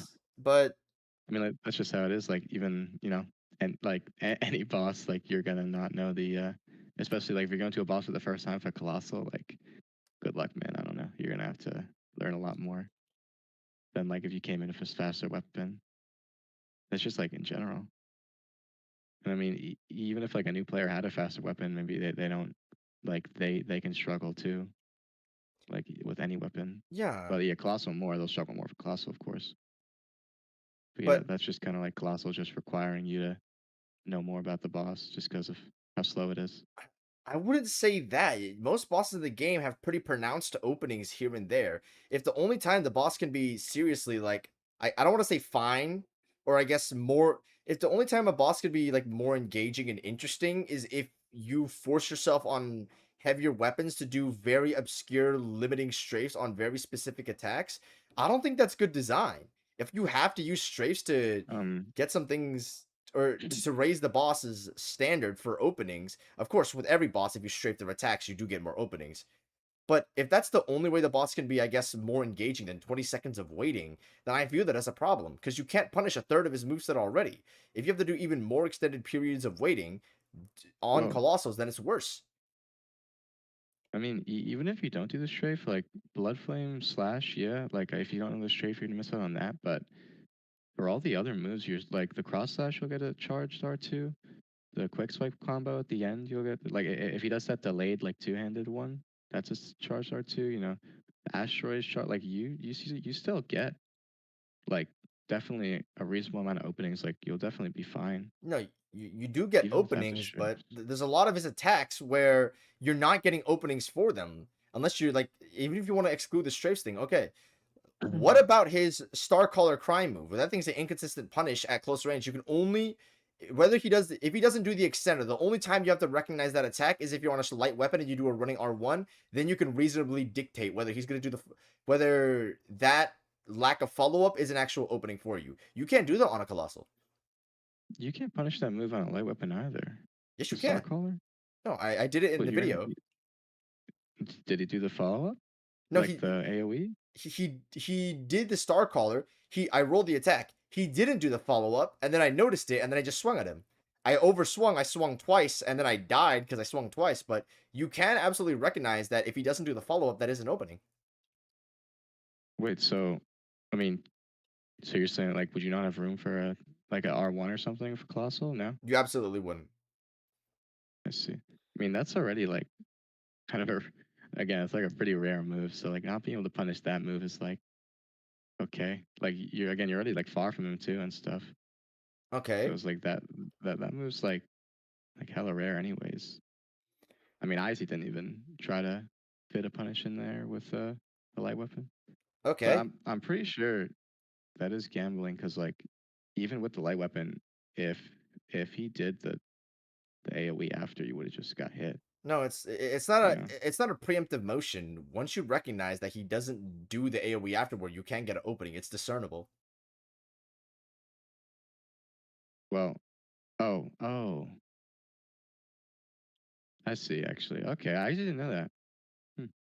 Another thing, what about his other That's cool, attack where he does the three-piece, where he does the left slash, left, right, where it's just like the backhand sort of. You can't get a punish on that on a Colossal R1. Nothing back, right? Oh, you're saying like if he doesn't follow up with the like the heavy slash after, you mean? Right? You know, it's a it's the three-piece where he does all of it with one hand, I think. Well, no, Well, he it's like with two slashes hands. his right arm and then his left, and then he then does a back. little spin, right? No, it's it's slash with right, slash with left, and then the slash he does with left, he swings it the other way, like with one hand. Pretty sure that's he does like a little spin, kind of, right? Like I know what you're talking about. No, Yeah. he stands still for the whole move. He doesn't Wait, spin. Okay, I'm gonna time set this 1431 so I can kind of remember it. It's earlier in this section. Yep. Okay. Is it? Okay. Is this too far back? I mean, I can. Oh no, this is good. This is like, good. This is good. This is good. This is good. Oh wait, his stop. Okay, yeah. I actually. Oh, I want No, it's at the beginning of the clip. Yes, it's at the beginning. As of the you clip. can see in the footage. Yeah, it's this move right here. Oh. Yeah, well, this I already said three-piece. inconsistent. You can't get an R1 on that. Even on a fist weapon, you can't get an R1 on that. I think you just reacted insanely late this fight. You can't. Did I? This is as fast as it gets. That's literally instant. Lies elsewhere for this fight. Can I see the whole thing, like from the start? Boom, boom. Wait. Well, I didn't see. Okay, wait, yeah, here. Like skip all the way back to like start with the vertical. Oh wait, you started it there. I like couldn't see how quickly you reacted to like the start. This is a set combo ender. He can't extend off of this. That's why my response was instant. This is about the fastest you can go. You know, like just like reacting to seeing that he did that move and then rolling. So like, because like if he does the vertical, like he'll either do the quick slashes or he'll do like those slower swipes into like the Yeah, low earthquake. this is a mix-up point. I Yeah. think. So Yeah, okay. like that is this. So that's what I'm saying. Like you reacted that it was that, and then like you probably rolled the first one like Yeah, this is later, the and then first like roll. even though you're spamming the second one, like you're still just too late like from the starting point. If that makes sense, like the first roll. Yeah, this is. Let me see. Yeah. Okay. Boom. You're not out of recovery yet? Guess not. No, those hitboxes. Rip. What the fuck? I mean, I don't know. I just roll it, and like if I have stamina, I'll do a tap R2 with balls or something. I guess, but And I don't get hit. Well, that's like that's why I'm a little confused. that's another problem with the It boss, is though. just how early you react. I mean, yeah, that move is shit. I'll tell you. Yeah, I don't like that move either. Okay, so we agree the move is shit. Okay, next one. That move, yeah. Okay. So we can go to the next one. Why is this video in 4K? This video does not need to be in 4K. It's lagging my PC. Help. This thing is like a shit box. Oh Jesus. Stomp we already discussed.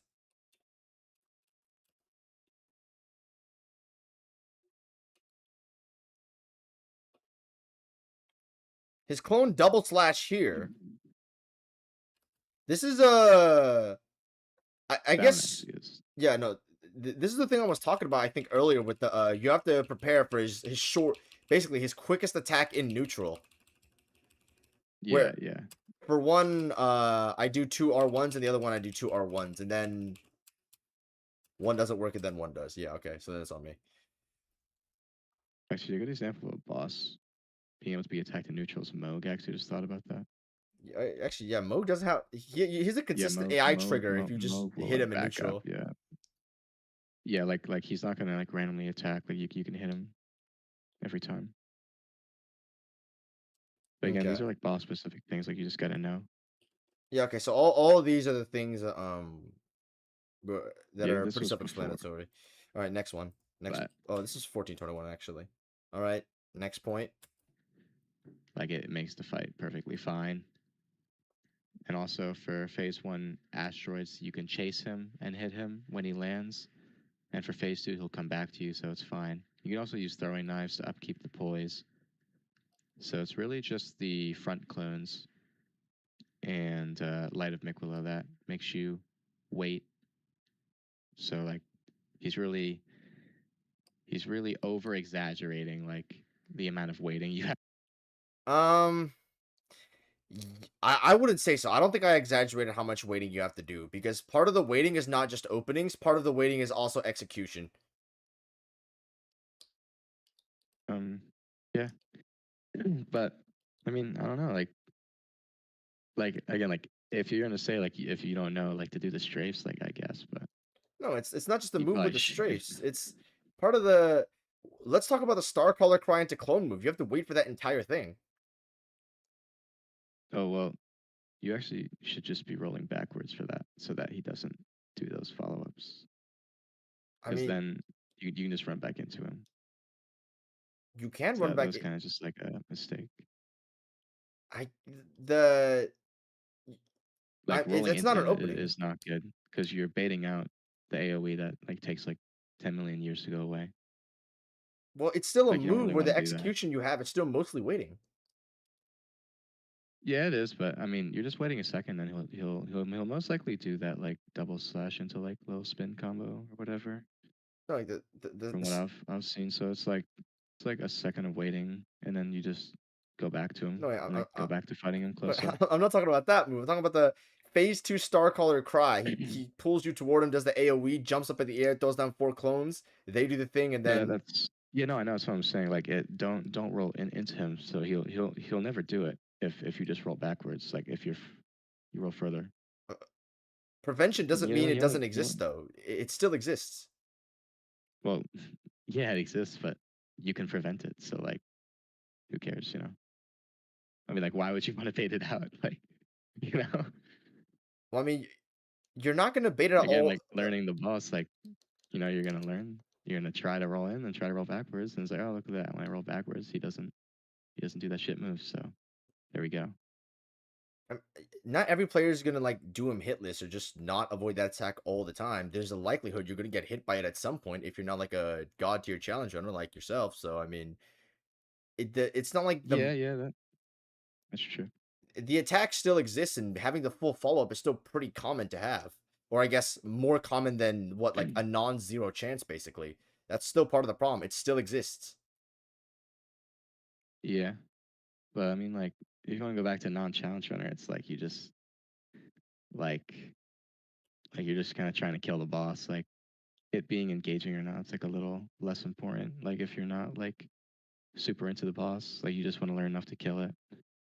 You know, it's like going back to like lower standards, I guess. I guess, but still, waiting is. I don't think most players find waiting fun, challenge runner or not. Yeah, that's true. Well, I mean, if you're playing casually, you can just trade with shit if you want. But I guess you can't trade with that then, attack though. like, yeah, actually, you can't trade with that attack. Definitely not. But like, if you don't like waiting, I mean, it's up to you. Like, try to figure out a way to not wait. You know, like, the game's all about learning stuff. So it's like, can't really just like say I don't expect them to learn anything, and then it's like it's fine that they don't know how to do all this stuff, and then like complain about it, I guess. Yeah, but the bottom line is that the issue still exists, where it's another attack that forces you to run. The meteor move still has the same thing. The execution is mostly waiting.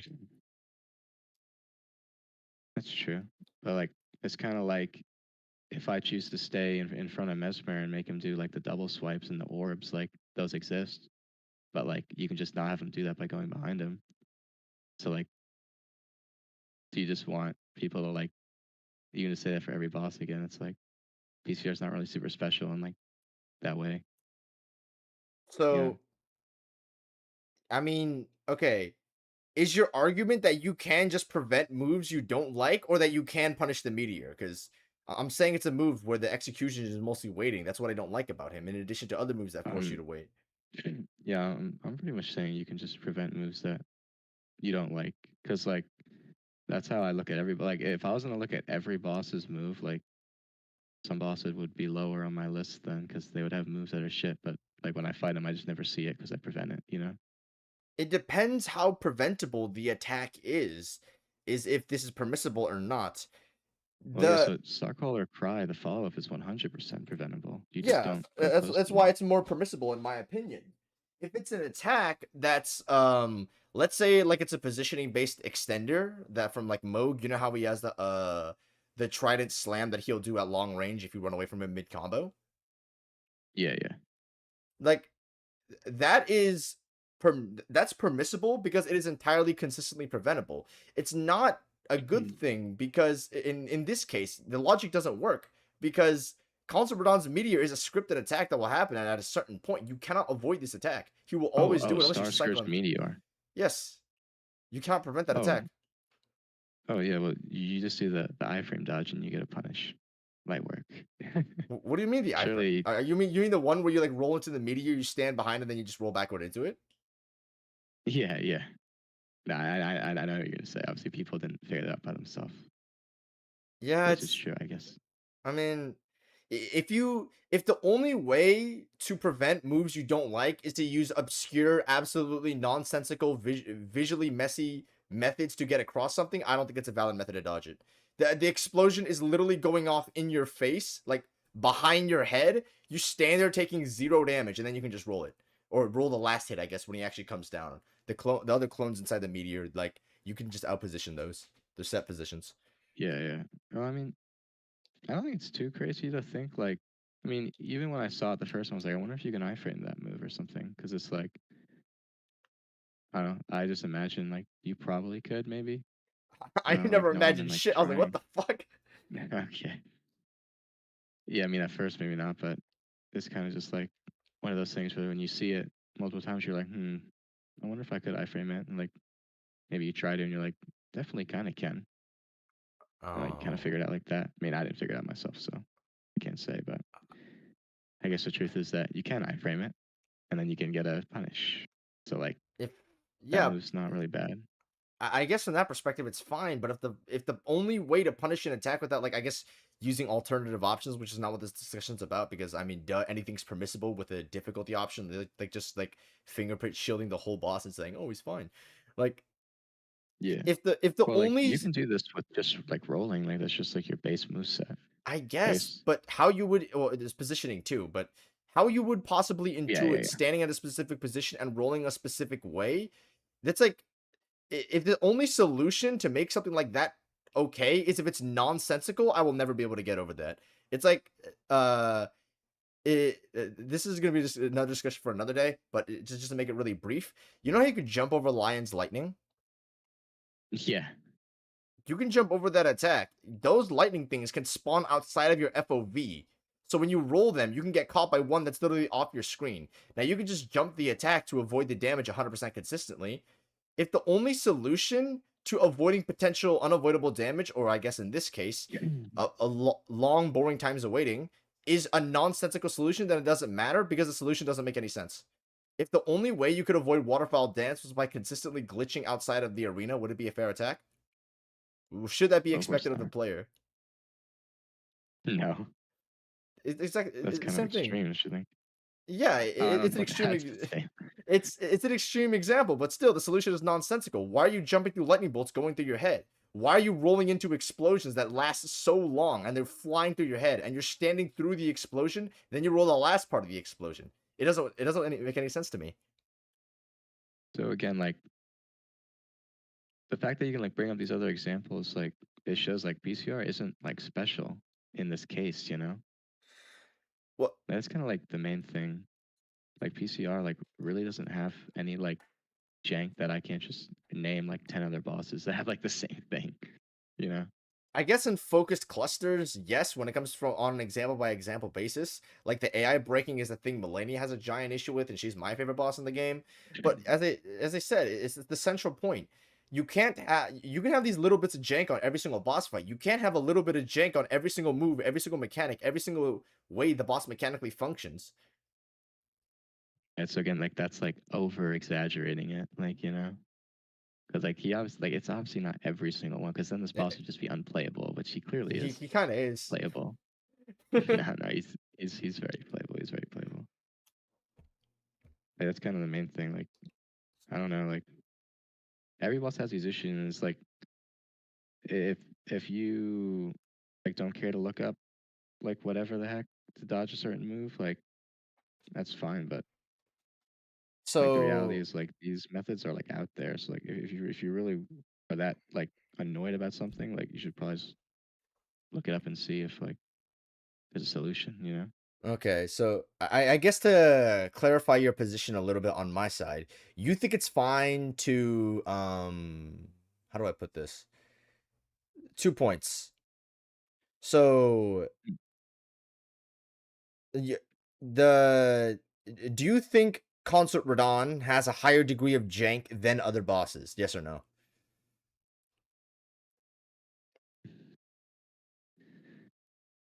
I mean, I don't know. You know, Melania is janky as fuck. Lion's janky as fuck. Rolana's kind of janky. Like, I really don't think so. I don't know. Okay, we can disagree on that.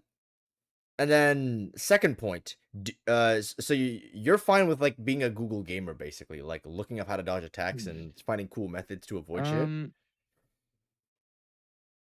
I'm fine with that. I mean, since I'm like obviously like some crazy challenge runner, like I look at like optimized stuff, and I try to find even more stuff. Like obviously I found about the light and Aquila thing and stuff for PCR. So it's like I like if you're stuck, you should look stuff up. But I really think people could like you can figure stuff out on your own. Obviously, some things are really hard to, but again, like I found out the light and Mikula thing on my own, where you go behind him and he has to turn around, so like he doesn't do a clone move or something. And like I like found out stuff for Bale. Like I found out stuff myself, you know. So it's like I feel like people kind of just call it a day too early, I guess, on Yeah, some no. things. Okay, that's You know? fair. It's my stance on it is slightly different. I'm fine if people do Google gamer stuff. Like for Christ's sake, bro. Like I fucking made a bunch of videos on how to dodge Elden Ring attacks. I make videos on being a Google gamer, but it's a little bit different from a no, I see what you mean. Yeah. The slight difference is it's fine if you want to look up how to dodge attacks you don't know how to dodge, but it's also if the only way for me to have fun with an attack is to the only way for me to have fun with an attack, if it's not poorly designed, let's say, like I don't think Consort Radahn's Meteor is a poorly designed attack. I just think it's a boring attack. If the only way for me to have fun during an attack is to look up and the only solution is a nonsensical solution, I don't think that's a good one. Yeah. But like, it's kind of going back. I think I said this earlier in the video. It's like, like if you know all the optimized punishes, like the fight is going to be more fun, just because like more punishes, so it's fun. You're hitting the boss more. Yeah. Okay. So you don't have a problem with like, I guess, quote unquote nonsensical solutions like that? I think a main point I have is like these things are bad designs, but like the fact that there are solutions for it, like help, Yeah, no, okay, so we agree on that then, like, because I agree with that. Because my like argument, like I agree, like PCR is bad design. Okay, we agree. Like, awesome. More like even with yeah, like but even with the bad design, like he's fun. Yeah, no, I can see that. I can see that. There's nothing wrong with that. Like Clanky's yours is like you're like this guy's like the worst boss ever. So like again, I bring it up at the very end. Like a boss that would really be the worst is if he's bad design and still just complete like misery to fight, like Jory or something. I don't. Yeah, okay, that makes sense. I do have some bosses of my own that I think are just have dog shit design, but I do think they're quite fun. Just I guess PCR doesn't strike me for me, please. Wow, that is spicy. You think Lion is poorly designed?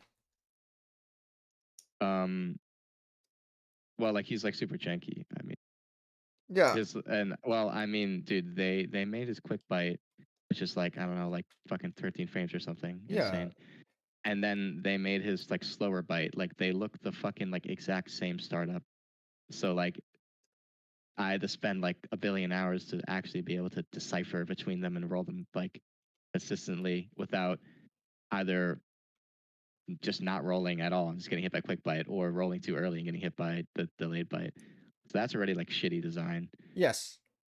And also, I mean, there's like a bunch of things, but that's just off topic. Okay, yeah. It's just to give my two cents on it before we continue the video. I think he has some pitfalls in his design. I think there's some things I don't like. I don't think he's poorly designed. Well, my favorite boss, so okay. like I can't really say anything. Okay, awesome. Let's continue. Have to do with Colossals. Okay, so let's take a look at his other moves. The moves you can actually punish and have fun with. He has this sweep into a slam that ignores iframes. Oh gosh, this part. I'm not even gonna continue the clip, dude. Okay. Okay. This move, man. I have never had a problem with this move in my 200 hours of playing this boss. This shit hits me like every fucking 10. Oh my! Roll to the right, and then you roll to the left. I mean, you just roll to the right. Dude, you roll to the left. This move, man. I don't know. It's not gonna hit you. It's if you're further back, it'll ignore your iframes. But like again, still shit design, issue, but man, like ever, like literally ever. Like this is just one of the dumbest things you could talk about. Like I don't know. His cross slash is mostly fine. So I forgot. You said something there kind of like overlapped with your voice, but what were you saying? Or if you had anything, but. Oh yeah, I just said you just roll to the right and you roll to the left, and then it's okay. You avoid it every time. I don't know. Obviously, still. Oh yeah, I said like obviously still shit design, but like you just can avoid it like every time with like kind of ease. So like I don't know. Like that's like his easiest move, because it's so slow and you just roll right and then left. Okay.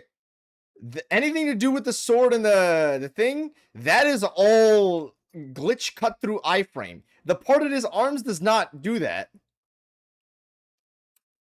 This is also a probability of doing it, and this doesn't have it. So if you can jump through the arm part, you can jump through this part, and then if you roll, just roll through the arm part. Yeah, okay. If you roll through the arm part, it will never cut through your iframes. But still, the fact that I can do this in general is stupid. But yeah, I think you said this, like, we like kind of like agree that like it's still kind of shit design. But I will still say it's mostly consistent, even if you're at the maximum glitch cut radius. Where like if you're in the general range where it would cut through your iframes, it wouldn't. It's still mostly actually I take that back, somewhat consistent that it won't cut through your iframes.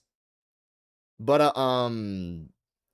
as I said, it attributes to the greater point that you can't have these tiny like 1% janks on everything on how the boss functions. Then it's like a 50% jank.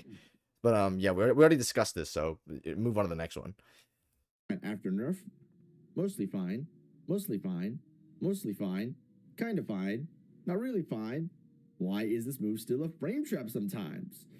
All right, so like I was talking about before, it is the timing that he's rolling. So again, Mesmer has the same problem. He had this problem since the start. Yeah. With his quick. That's why this boss is like, barely S tier. If you react too late, you still roll the first one, but then you get frame trapped. Yes. PCRs was like impossible, obviously pre-nerf, so you had to do the side roll thing. But like I don't understand like how does he not know this? Like this is my issue. Like how does he not know this?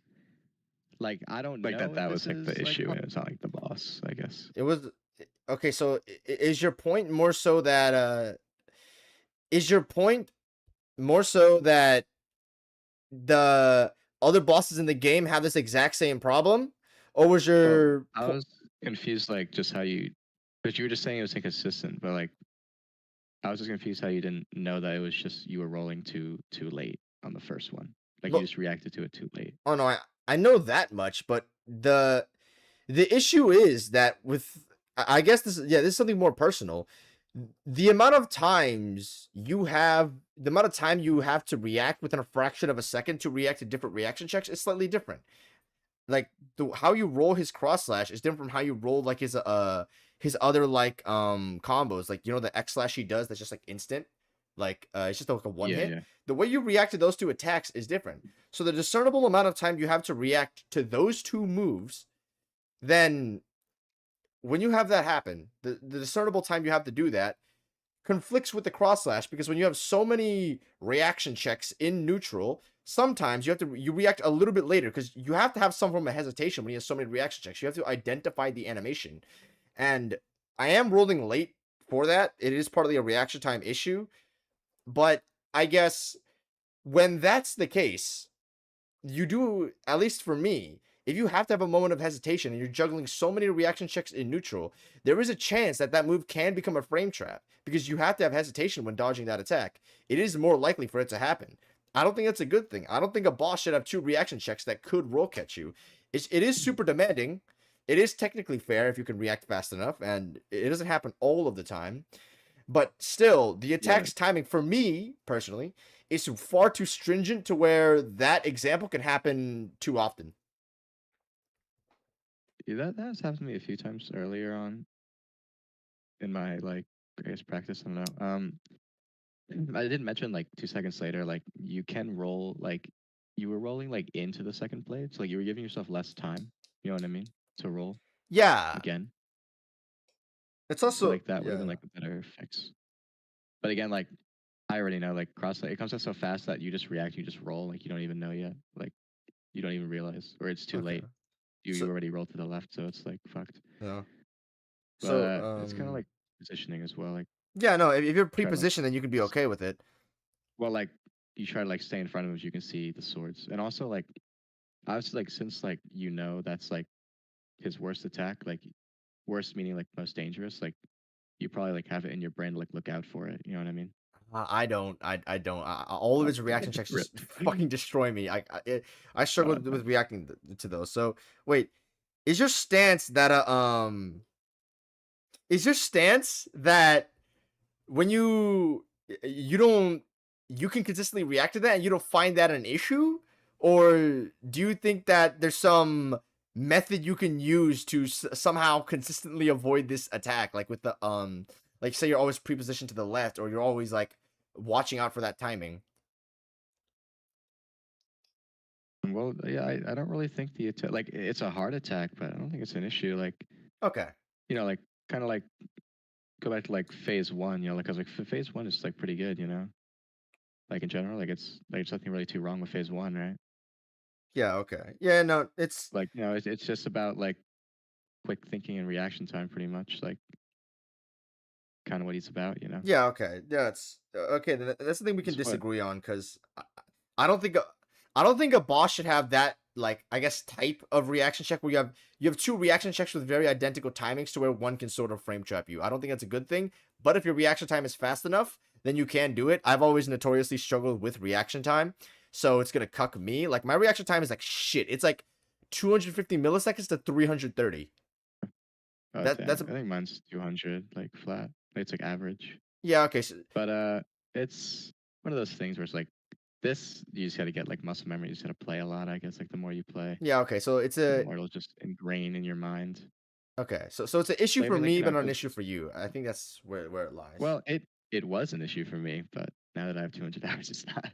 But Oh well, no, even dude. before 200, no. Even like even I mean, I got my clean rock kill maybe like 50 hours. That's a 30-minute kill, so like obviously it's like harder Wait, to be that focused hold for on. 30 minutes.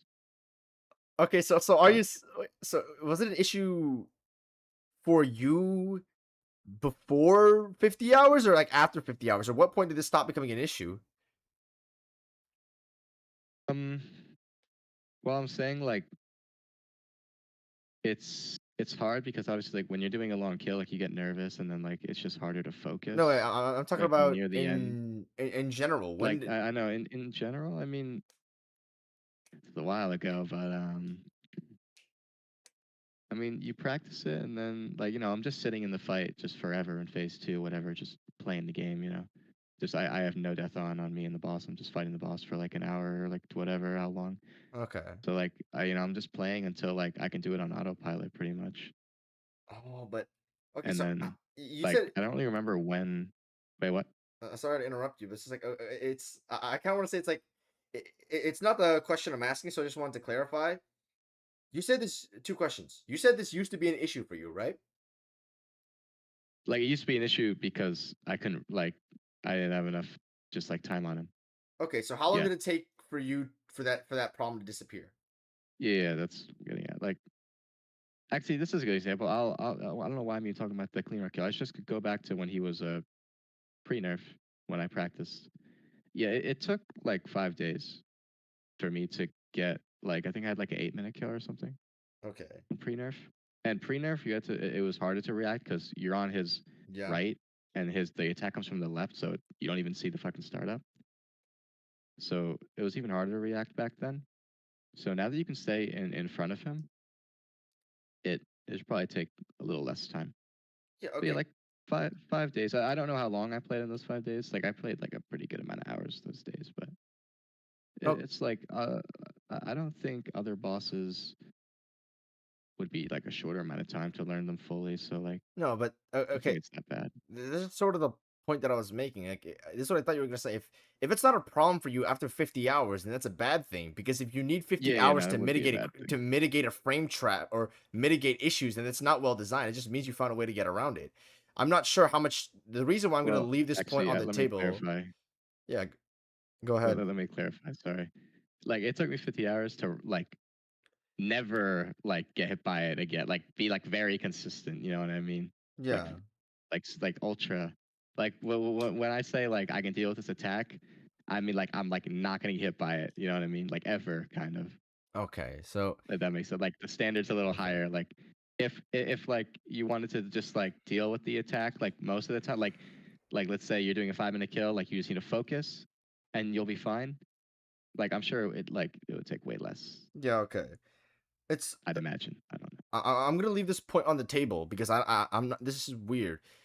After 100 hours, um, given I had far more breaks between the 100 hours, on total time on the boss fight, I fought different bosses, I played different games, so the standard is Yeah, yeah. probably different from what you do because I know you had a much more focused time fighting the boss. Um, Actually, I actually didn't for PCR. I like got my clean rock kill, and I had to work like back then. I was working on like a tugboat, so I'd go to work for like 2 weeks Okay. I'd come back and I'd bring my laptop and I would fight him maybe like once a day.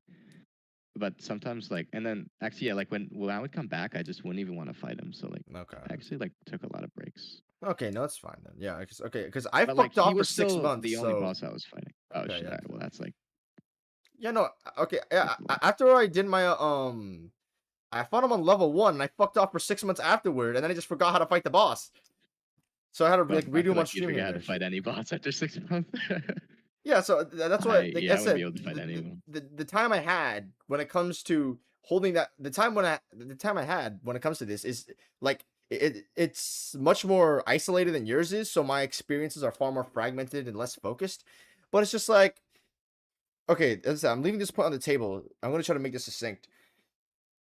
It's like, I don't know how much you did in those, how much you fought the boss pre-nerf for 5 days. Maybe you played 16 hours, maybe you played 2 hours. I don't know. If it take, so I'm saying leaving it on the table because I don't know how much you played. If, let's say, theoretically, you played 2 hours every single day, which is for 5 days, 10 hours. If it took you I 10, think I played more.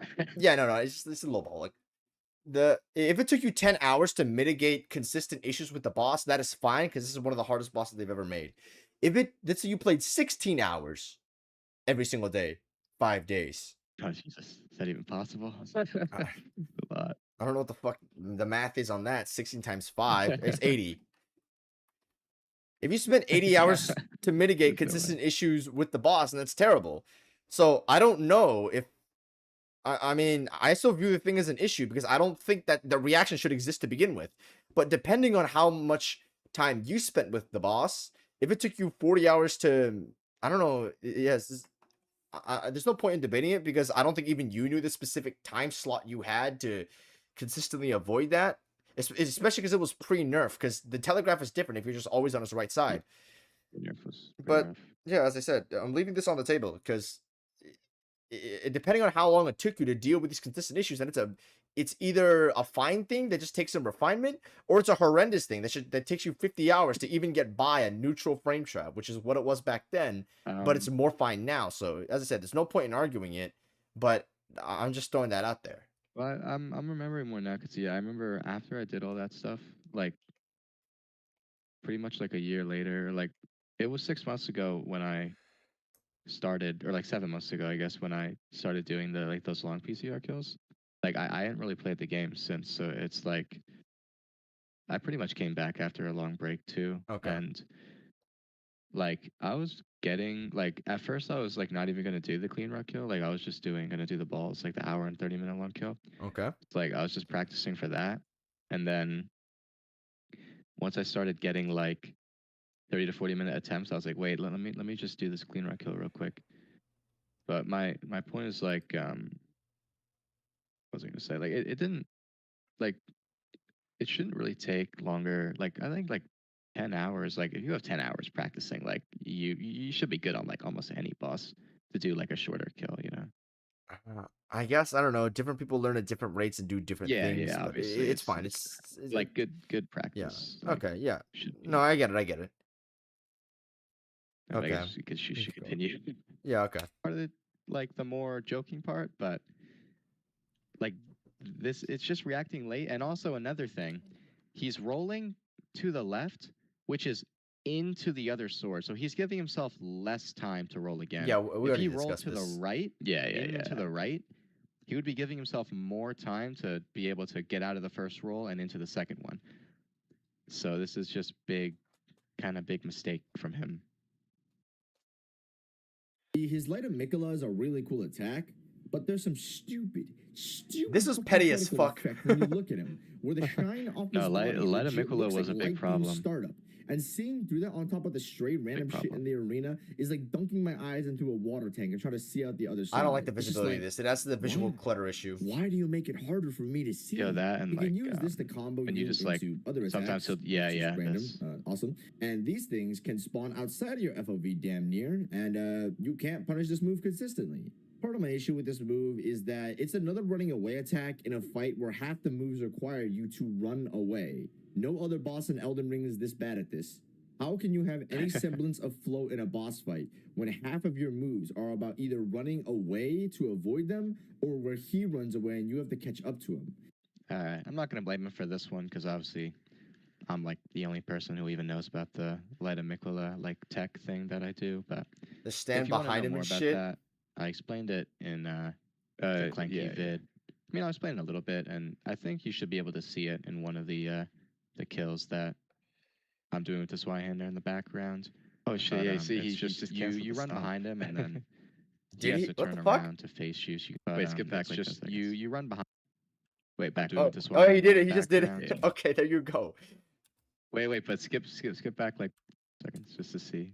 And he did the dash before it, right? Oh, Yeah, he okay. did the dash. That's fine. That's fine. If he does that out of neutral, then it's fucked. I'm doing with the Swyhander Yeah, in the yeah, yeah. background.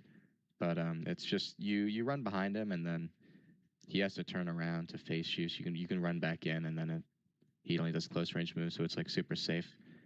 And also he talks about the boss doing long range moves and close randomly, which is because of the queuing for Light of Mikula. He queues the move if you're far from him. So even if you run into him, he'll do a long range move. But if you run behind him, then he doesn't queue a move unless you're too late. But that's why you just sprint behind him, and then he won't queue a move, and then you're not gonna have that issue anymore. So I'm not gonna blame him for not knowing something like this because I'm pretty much like the only person who even knows about this. Yeah, his Pontiff combo. See, the fun thing about his Pontiff combo is that he's supposed to teleport to you, which is the fun part. It's really cool, right? But sometimes he'll just squirt forward for absolutely zero reason that's completely unpredictable, leading you to an unpredictable, unpreventable one-shot. You never know when he's just going to stop and you're going to roll into his light beams, or he's going to teleport to you and you have to roll left. All right, so for the Pontiff combo, you should never really be in the spots that he is, where like he's too far. Just like I'll let it run. I'll let it run. I don't know how he got that far, but like it is a real issue, and I'm I going to explained talk this about. bad. By the way, I explained it badly. Oh, okay, yeah. Like bad Why is this thrown on the screen? design stuff at the end, because I brought it up in the beginning of the Clanky video, and I think people like kind of forgot about my point, but I'm gonna make a point about like his bad design stuff in the end. But Okay. back to the Pontiff combo. Yeah, like you just need to work on the positioning, you know, like make sure you're always close to him. Like the only time you should do Pontiff combo from afar is after front clones. Close range, he Oh can yeah, that's like all I say. Yeah, Yeah, okay. that was like kind of bad. I think I don't even know what happened. I think I like messed up a recording, so I like forgot what I was even like trying to talk about. But yeah, if you're too far, like he has a max distance he can go, so like it stops. The part where he like stops short is like fucked up though. Yeah, okay. But So then we agree. again, like yeah, but like I said there, like you should like almost always be close enough to where like that won't happen, I guess. Well, that's Yeah. part of the problem. You can't dictate how much you run forward and back, or not entirely dictate how much you run forward and backward. The boss has so many moves that force you to run away, or makes him run away, that when he decides to pull this move, you cannot control that. Yeah. Well, I guess like if you know like all the like. Well, yeah, no. If you're close range, then I agree. It's a fine attack, like 99% of the time, but or even if not 100, but still, you can't. That's part of the problem. When you have a boss fight that forces you to run so much, and then he can pull something like this that will cuck you at long range, that is unavoidable damage. That is bullshit. Well, what I'm saying is, you can make sure that you're always close enough. Yeah, you can try Like to. chasing him. You can do your best, but you can't control the distance, so it's an unknown variable that I said it's another 1% I'm saying jank thing you that you still can close the distance like on time before he starts to move. not Well, always. like I'm saying, like let's say, well, like I said, it's only after like it's only after forward clones he might do it when you're far, but if you're chasing him in forward clones, like you'll be close enough still. And then every other move, like you should be able to close the distance. Like that's what I'm kind of saying. Like Yeah, no, I if get you it. don't know the Star Scourge meteor dodge, then yeah, that might be fucked. But you can wait like at really far range then if you really wanted to, It's and like not deal with the attack at all. I guess, but that's a preemptive dodge. You can't. That is kind of sketchy though. Yeah. No, it's yeah, it's pretty sketchy. You can't preemptively guess what movie's gonna do. You have to bite on it. Well, like you'll be. Well, I'm not gonna lie and say you'll be perfectly safe because if he does side clinch, you're like screwed. But Yeah, it's the point. you will. I mean, if you're already that far, I mean, he already has a chance to do side clinch, so like you're already just like gambling at that point. But like you just like wait because I mean, there's no point in like not waiting if you're far. Yeah. Like you should be trying to run to him, of course, but like once you notice it, like if you see, because like when if you're dodging Starcher's meteor from afar, you're like really far from him, you know, like he's like all the way over on the other side of the fucking map. Yeah. So like if you see him do Pontiff combo from there, you just turn around, start running away or something, and Yeah, then like you'll there's. probably be fine. I'm aware you can just back roll it at a certain distance, and you're gonna be fine to do it for the most part. Still though, it's yeah, you can definitely take preventative measures. It's not like every time he throws that long range, you're just fucked. But it's the Yeah, it's the same 1% jank thing that adds up. it's like combined with like the fact that you should pretty much be able to stay close to him at like all times. Yeah, yeah, as well. But that's yeah, like that's a rare move anyways. yeah. Okay, He'll let's do go. it like Let's once go. a fight or like twice. Do a single melee move. Why does it look like he's going to start Oh, yeah, I a like that you combo mentioned with this. 1/, then just leave it alone just to make What it did you say? Sorry, like my the voice from the video is like clashing with what the fuck you're saying. Sorry, I know I'm kind of like quiet. I No, it's all said good, it's all I good. like that you mentioned this. Oh, okay. think. He's gonna make you think, oh, he's gonna continue his combo, you know. This is the one move that he uses at the start of his other combo. But no, he just arbitrarily stops it and throw another reaction check, which is really, really unfun. All right, I'm glad he brought this up because it shows he actually fights this boss. Unlike Clanky, you didn't even know this. Damn, bro, dissing Clanky. What the? Yeah, I know. Okay, I mean, okay. So some of his video had shitty fucking points, admittedly, but still. Was like a thing. But yeah, this attack is pretty funny. Like it is very random, and it's very rare because you know obviously he 90% of the time does the grab, but then he'll just do Yeah. the vertical slam or the cross slash, but just won't follow up. Yeah. But I mean, in terms of like the learning experience, like I think you know when you're learning, definitely you need to make sure you understand like the attack that he did before, like that will matter most of the time for every boss. So like you should be able to put together like, okay, he didn't follow up after he did the AoE. This is also with the stomp. After he does like a dash and stomps, he won't follow up. That's another thing that like might be hard to figure out, but when you're learning, you definitely have to just be keen on what he did before this, like why was it different, and then you should be able to figure it out because most of the time it is just the move he did before. So, yeah. Yeah, not to harp on it too much. I'm not gonna, I guess, speak on it. It's the same issue as I discussed earlier, where it it's like the stomp. It looks like he's going to extend, or it looks like he's gonna do something, but he's not gonna. It's a learning. It's a deceptive learning process that I don't think is fun. So it ties into that, and also the other issue is it's the positioning based extender problem that I had, where it's more inconsistency. And then the last thing I want to kind of harp on with this is that you, as you said, with the stomp, you still can create all win situations where this is not a problem. Like, you know how if he just cancels a stomp in neutral and then you just wait, it's fine because you can just wait until he does his next move. Like, yeah, for that, if he doesn't do the full follow up, you can just wait. But as I said, still the issue that we already discussed, where It's a little better in this case because you know he's never going to follow up if he does it after the AoE. So you can just punish it like right after seeing he does the first part of the cross slash or the vertical slam. Like you can just punish it immediately because like you know he won't follow up in this case. You know what I mean? yeah, with the vertical slash, like he will never follow up with that. But yeah, for the actual singular slash, the small ring of light into the swing, he can follow Into that up. the first part of this one. Oh, Yeah, can he? I've never seen him do it. Damn. he can. It's. I wish I had the fucking clip on me, dude. Oh my gosh. Yeah, wait. I actually want to see the clip because I've never seen him follow up with the final part of cross slash after AoE. I swear it's in the video. Hold on. See if I can find it. He does the first part of the cross slash, but not the final hit.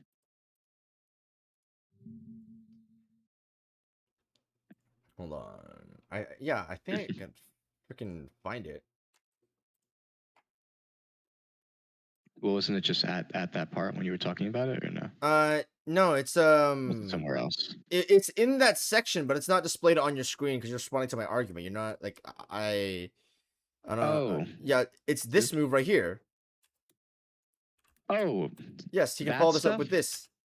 He can. He Oh, can well, this is a different move. This is a different move. yeah, Okay. it's Oh, a small. yeah. No. This is after. Don't worry. In the video. Oh, no, okay. Yeah, So it's we can head after, back. so. Is my OBS on? Yeah, my OBS is on. Awesome. Yeah. Okay. Let's get Which is there. the exact same logic. One swing it's that is right at the here. start of the combo, but never goes anywhere, like my future. Okay, wait, no, actually, he can sometimes extend it. There is absolutely zero consistency. Sometimes when you stand in his face, he could do one hit, or he could do the mix-up. If you guess early and just try to punish that one attack, if he does that mix-up, you're fucked. If you try to predict for the mix-up, and then you react late because he only does one swing, well, then you're fucked too, because he instantly cancels into the next reaction check. All right, so yeah, I can see how this is frustrating, but I think he. Oh yeah, wait, look right here. That, all right, see, wait, look, pause it. You see, I just tap R2 that. Let's get back 5 seconds ago. Okay. All right, so yeah, I can see how this is frustrating, but I think he doesn't know that. All right, so pause it. So. Yeah, I'm pretty much just about. Actually, you can just continue because I'm just gonna explain. Actually. Okay. You just continue. I'll set the paper roll. You can react to the fact that he isn't following up. Like if you see those Y-hander clips, you see like sometimes he isn't following up with the delayed slash at the end, and I do a tap R2 because I know when like the timing, like right when I know that time has passed that he's gonna do it and he doesn't, that's when you get your hit in. So I find it honestly more like engaging that way, that like you have to wait and see. And you know, if he does, you get the punish on that, and if he doesn't, then if you're fast enough, you still get your punish. So it's honestly like a cool little thing, but I can see how it's annoying, but it's just something that you got to get used to. At least it's Okay, so I don't have that much experience with that follow up. So do you? I do like the idea in theory. I agree with you that if you just like if you just observe the opening and then you can just kind of have to decipher what's there. Do you genuinely have time? Like we can isolate this by weapon class on Colossal. Yeah. Wait. The Well, you saw I just did the tap R2, right? Like. No, it's I was talking about and then you react this because right the here, right? ring one swing. Well, then you're I'm talking about the same follow up because he instantly that's the cancels same into the follow-up. next reaction check. Yeah, after this. Right. Okay, hold on. You have frustrating, but I think this is the same. He doesn't know that like well he pause it. He like if he was gonna follow up, he would have done the same, like the two-handed, like both swords, the slow. Yeah, that's because that's like this move and that move, like that's like his conditional whatever he might do. Yeah, okay. So I get what you mean with this. Okay. Are you I can get that. The amount of time you have, it's all good. The amount of time you have to discern this opening. That works. Yeah, because, like you can yeah, no, I get it. I get what you mean. You can do that. Another thing though, are you sure doing a tap R2 here would have saved you from like his cross slash? Yes. I'm sure. So yeah, I can see how this is frustrating, but I think he identified R2 that bang. You can react. If he cross slash, I would have rolled. I'm pretty sure he did do cross slash after it in one of the clips somewhere.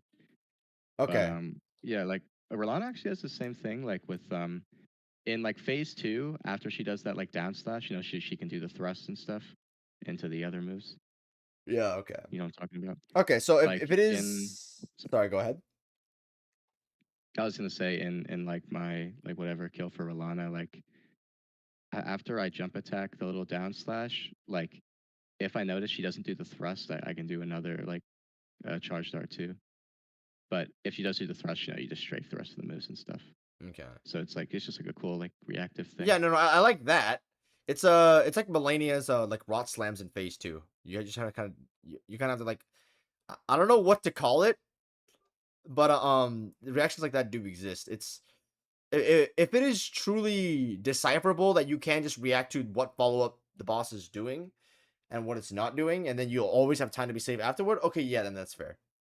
Yeah, because he gets a like more like recovery if he doesn't do the follow up. Yeah, I never knew that, so it's fair then. It's fair if that's the case. All right. Keep going. To the fact that he isn't following up. Like if you see those Y-hander clips, you see like sometimes he isn't following up with the delayed slash at the end, and I do a tap R2 because I know when like the timing, like right when I know that time has passed that he's gonna do it and he doesn't, that's when you get your hit in. So I find it honestly more like engaging that way, that like you have to wait and see. And you know, if he does, you get the punish on that, and if he doesn't, then if you're fast enough, you still get your punish. So it's honestly like a cool little thing. But I can see how it's annoying, but it's just something that you got to get used to. At least his clone attacks, once you get over the learning process, are good. I do actually, seriously, like these moves in concept. Running directionally is something that almost no boss in Elden Ring teaches you. But his clone attacks can also randomly stray out and stun you into a combo for more unpredictable, unpreventable. I know you had big beef with this in Clanky's video. Why you are moving the correct direction and for some reason have a damn near unreactable telegraph that you have to predict, I do not know. Actually, all of his clone attacks, they exist really hard, man. They exist really hard. One of the moves of all time for sure. If you exclude the learning process and the horrendous visual clarity and the horrific visuals and the weird extensions on them and the fact that they can disappear, making for unreactable timings or nonsensical tracking, or every part of the clone moves are just shit, yeah, then they're good. Well, at least. All right, so this will be probably the most important part of the vid, I guess. Wow, okay. So for the clone jank, I want to talk about positioning. So for the asteroids, when you run away, make sure you're not running further than you need to run. So you see in one of his clips, the guy was way too far, and then PCR landed like shorter. So when he rolled, he just rolled into like the little like puddle he makes, which has happened to me sometimes. So you need to make sure you're not running too far away there. And for the one where he just lands like completely off track, in that clip, the guy was like a mage, so I'm assuming he like shot him or something when he went up, and that fucked up his tracking, which is obviously shit, but just, you know, just gonna throw out that it is consistent, but you just don't try to shoot at him or else he'll like jank out in the asteroids. I thought he was gonna do the meteor there. He does it there. Just what you got to do. Sorry, I was looking at the gameplay. It's all good. It's all good. It's all good. And for the vertical clone jank out, it's another distance thing. The closer you are, the less chance they have to jank out. I don't think I've ever had it jank out on me when I'm super close. And in the clip where he was super close, I don't know if it was him, the guy with the lion mask. It looked like it jank out, but I don't think it hit him. Like he like stood still or something weird at the end. I couldn't really see that well, but no, it did hit me. If it did, then the clip is in like dog shit resolution, but it's in my it's in my the full clip's in my RL1 video. The video is like 3 hours long though, so I mean I didn't bother to dig it up. I just had like that short recording on my computer, and the files for that are like shit. So yeah. I see. You could like screen record it, right? The video. The video? Yeah, I could have, but I forgot that it was from that video. I just had it on my PC, and I was like, oh, okay, I can use this. I was like, wait a minute, oh yeah, this came from that video, so the resolution couldn't be shit. Super rare, 1 in like a million jank moment. Like I said in Clanky's vid, that jank is one of the rarest things you'll like ever see in your life. His combos are good. No. Okay, so the thing is, the clone jank can be avoided if you run proper directions, right? All right, so or vertical you go the correct distance. Close. All right. Well, we'll talk about the asteroids first, actually. Okay. So like, yeah, like you said, like what or something when I said like make sure you don't go too far. Like I'm saying, you run away, and then once you see the clones come down, if you notice that you've cleared enough distance, don't keep running backwards, because then PCR himself is gonna land too like short. Like in one of the clips, it showed that PCR landed like too short, and when you rolled, you had like a katana or something in the clip. Yeah. Like you rolled into like the puddle he made that hit you. That's like it hit you because you were like too far from him. Yeah, okay, I get that. Yeah, like you just gotta wait. Like just like don't move backwards anymore. Like you can just chill. Okay. Okay. And then Yeah, I get what you mean with the vertical clone thing, where you can't. The closer you are, the easier, the less jank it is, because that attack will never jank under him, and you can just walk forward under the attack, and then it just won't hit you. yeah. So, part of my issue with that is the only way you know if those attacks. Do you agree with me that those attacks, like, they're not supposed to like function that way per Yeah, yeah, se? they're obviously not supposed to do that. They're not supposed to rear off track Yeah, and so fucking hit you. the only if the only discernible way to prevent jank is extremely obscure, indecipherable methods, because I would have never figured out that would have been the case, because that you need to stay a specific distance, that to where the asteroids won't like puddle fuck you, or like the vertical clones, even though you're supposed to go right. It is 100% consistent if you just go in front of him, and I think he cancels the follow up because you're literally behind him. So, as I was Actually, I saying, actually never tried that. if the only way for you to consistently, I guess, avoid this jank is by extremely obscure, indecipherable methods, I don't think that's good design. Yeah, it's not.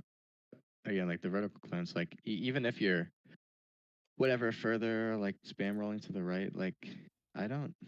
I remember like not even the like I remember I thought just rolling right was like fine. Like I again like I've only been hit by vertical clone jank like once.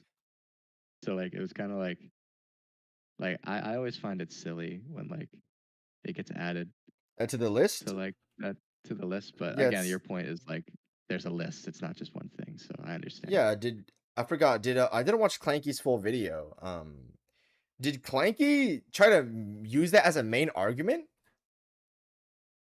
Well, I mean, he obviously had just a bunch of things. Oh well, Clanky thought asteroids were just insanely precise or something stupid like that. He like wait no no no it's actually like my funniest. It's like the funniest part of the video.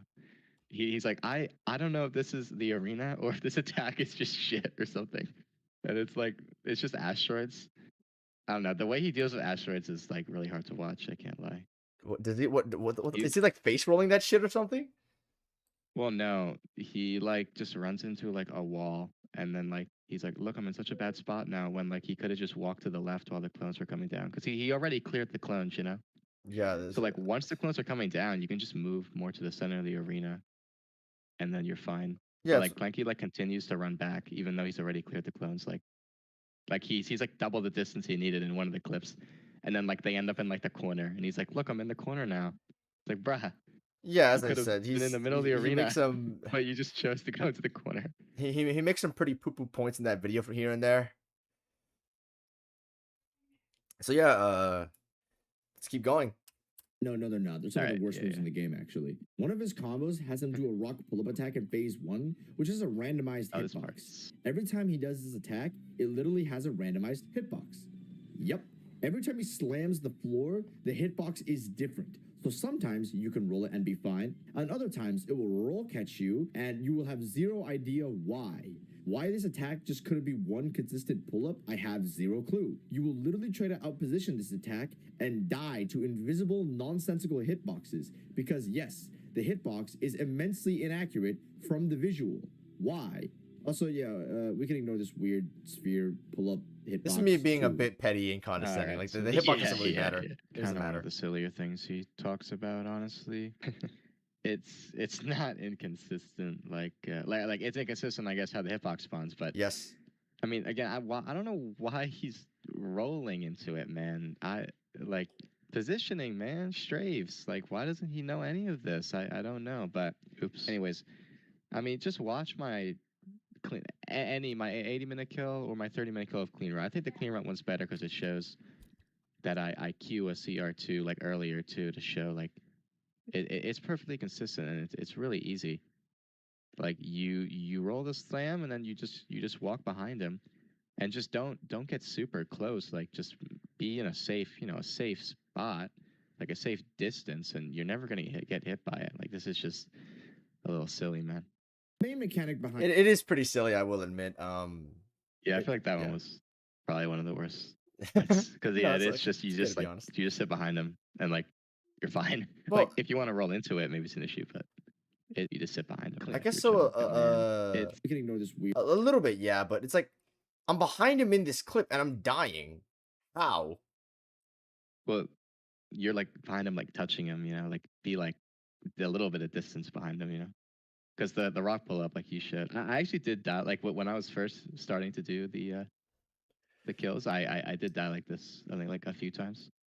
Cause like I like try to get a little cheeky hit in with the balls, Okay, which you have to be like kind of close. But I can see it. It's like I still think the hitbox is nonsensical. Why is he slamming in front of him, and then when I'm behind him, I'm getting hit?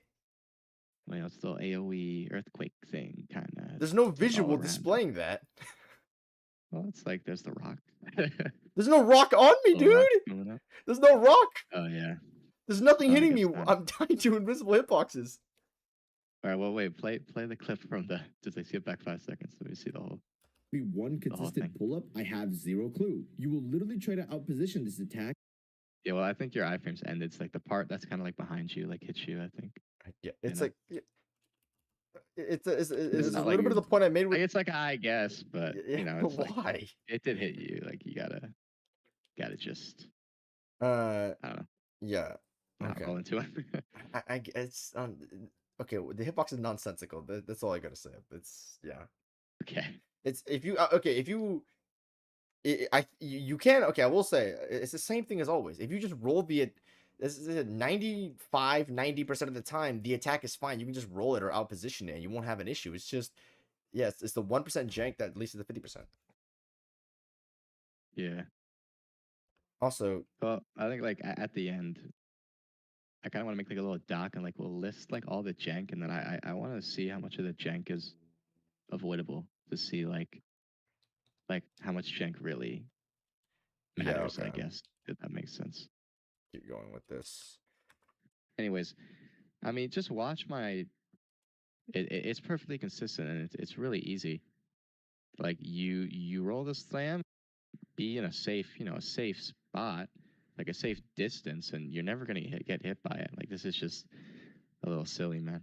Main mechanic behind Phase 2, you know, the light beams that flash you harder than an OnlyFans model, are insanely inconsistent and absolutely incompetent.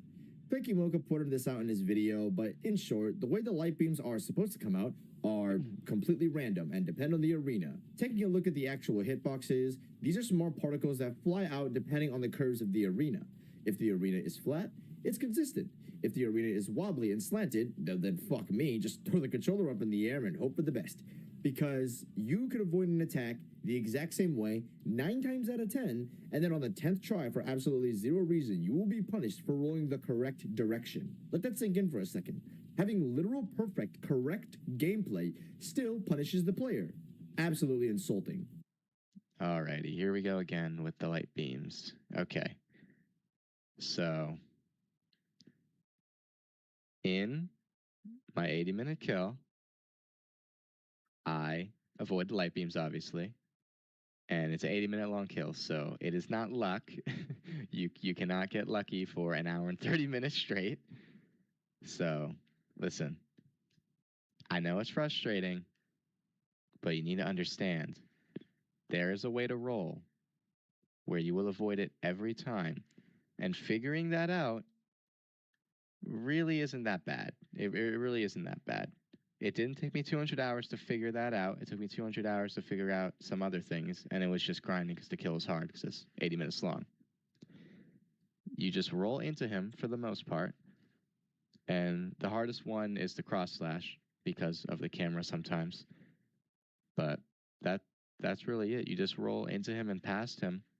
And I mean, you can just watch my kill if you want more of the details of which direction for every move. Like every move I have in my brain, just I know which way, and it'll work every time. I promise you. I promise you. But in like his clips and Clanky's clips, you'll see a lot of the clips that show them getting hit. The roll they do is pretty bad. Like honestly, you know, like they'll roll backwards or something, and then like I don't know why they say they did a perfect roll. Like they didn't obviously, but again, you just got to learn it, man. It isn't too bad. I promise, man. I promise. Every man. Yeah, okay. So when it comes to this, I there is no, I don't even want to say this probably. I did think there might have been a correct directional response every single time until before I watched your no hit. I'm like, okay, I've never seen a no hit go on for this long. You can't get lucky for this for like an hour and 30 minutes. You have to like undeniably there is consistency to how you dodge it. Um, so I was wrong on that point, but there's also another thing. So you agree that the placement of the light beams are inconsistent, right? Yeah, because they can sometimes be closer and stuff. Okay, yeah. So this is the weird, deceptive part of the learning process and even the mastery process. Yeah, How can you? trust me, this Yeah. is a big thing that people talk to me about. Mm-hmm. This is one issue I have. So, like, people will tell me, like, I rolled this way, and then this one time it hit me, and it's so annoying, and it's like, okay, like I get it. You were rolling, forward into him, maybe you weren't thinking too much, and then that one time it hit you, and now you're pissed. But like, you gotta you gotta really think like, since like like most people at this point know the light beams can go closer. So it's like if you're choosing to like build up like a bad habit like that, like I feel like that's kind of on you. Yeah, Like if but that makes you're sense. not you're not knowingly building up the bad habit because if the placements of the beams are inconsistent, then when you roll the attack 10 times in a row the wrong way and you still avoid it because the placement of the beams are inconsistent, then you roll it the incorrect way for the 10th time and you do get hit, you think the boss is inconsistent. You're not knowingly building a bad habit because the inconsistency is so bad. The deception for how you correctly directionally dodge the attacks is completely absent. That's part of the I mean, inconsistency problem.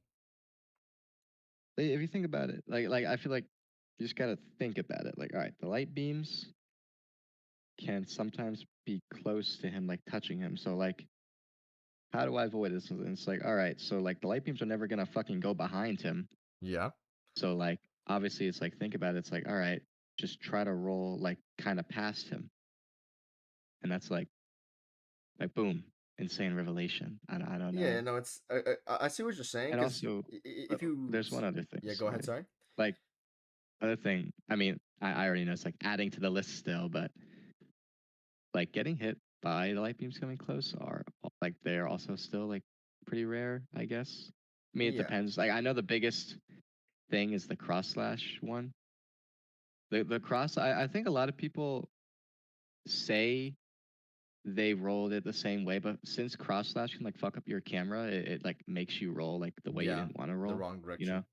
So like that's kind of the main thing because I'm pretty like I don't think I've been hit by light beams that aren't from cross slash because like cross slash is pretty much like the only one that's like Yeah, okay. fucked.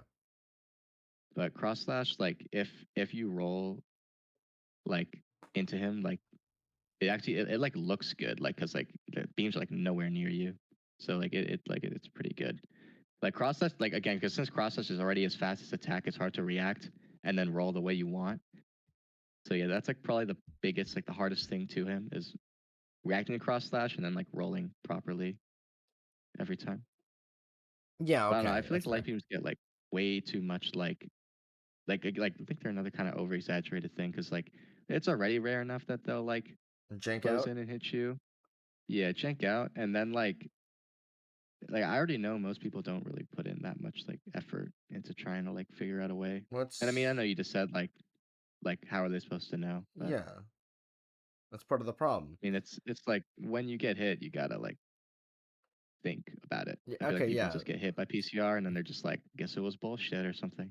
Yeah, no, that's what happened to me. I just rolled my eyes every time I got hit because I was just rolling left for every attack and it worked 99% of the time. And then I was rolling the incorrect direction. I thought, why am I getting hit? This is terrible. But also to a degree, if I'm correctly rolling the attack and if I'm incorrectly rolling the attack with an effect like this and I'm still getting hit, then it's not a good thing. Um, so I do agree with you. If you actually like, I thought about after watching your a little bit of your no hit, or I guess more like skimming through it, just seeing how do you avoid the attacks after you made your video. Um, I was like, okay, so if you actually think about it, it's actually mostly avoidable. It's just that the boss has little punishment or any way to stop you from doing bad habits, and I think that's bad design. because this doesn't happen with Gale, Maria, Briatis, Lawrence, blah blah blah. So I think they're not like there are some bosses like I guess I'll just say Mesmer like Mesmer's Assault. I had like trouble with it when I was practicing it like because sometimes he can like change his angle Yeah, he can. if you like and it like so like you know let's say I just roll forward every time and it works most of the time because it does work most of the time but then sometimes I get stuck on him and it fucking hits me. Like, do you think I should just be like, well, shit, it's bullshit? Or like, do you think I should try to like find a way around it? You know? Because I did figure out like a better way. Like I like lock onto him, and, like move to the left a little bit, and like roll into the left, and I'll always like get past him and stuff. Yeah. Like it took a little bit of figuring out, and it was a pain in the ass, but like I got it, and now I don't have to worry about it anymore. I guess. Yeah. Okay, so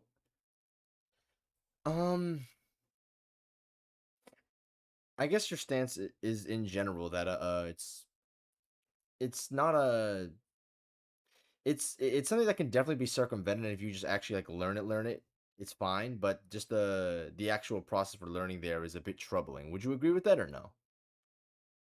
Yeah, I agree. It is pretty troubling. Okay, yeah. Awesome.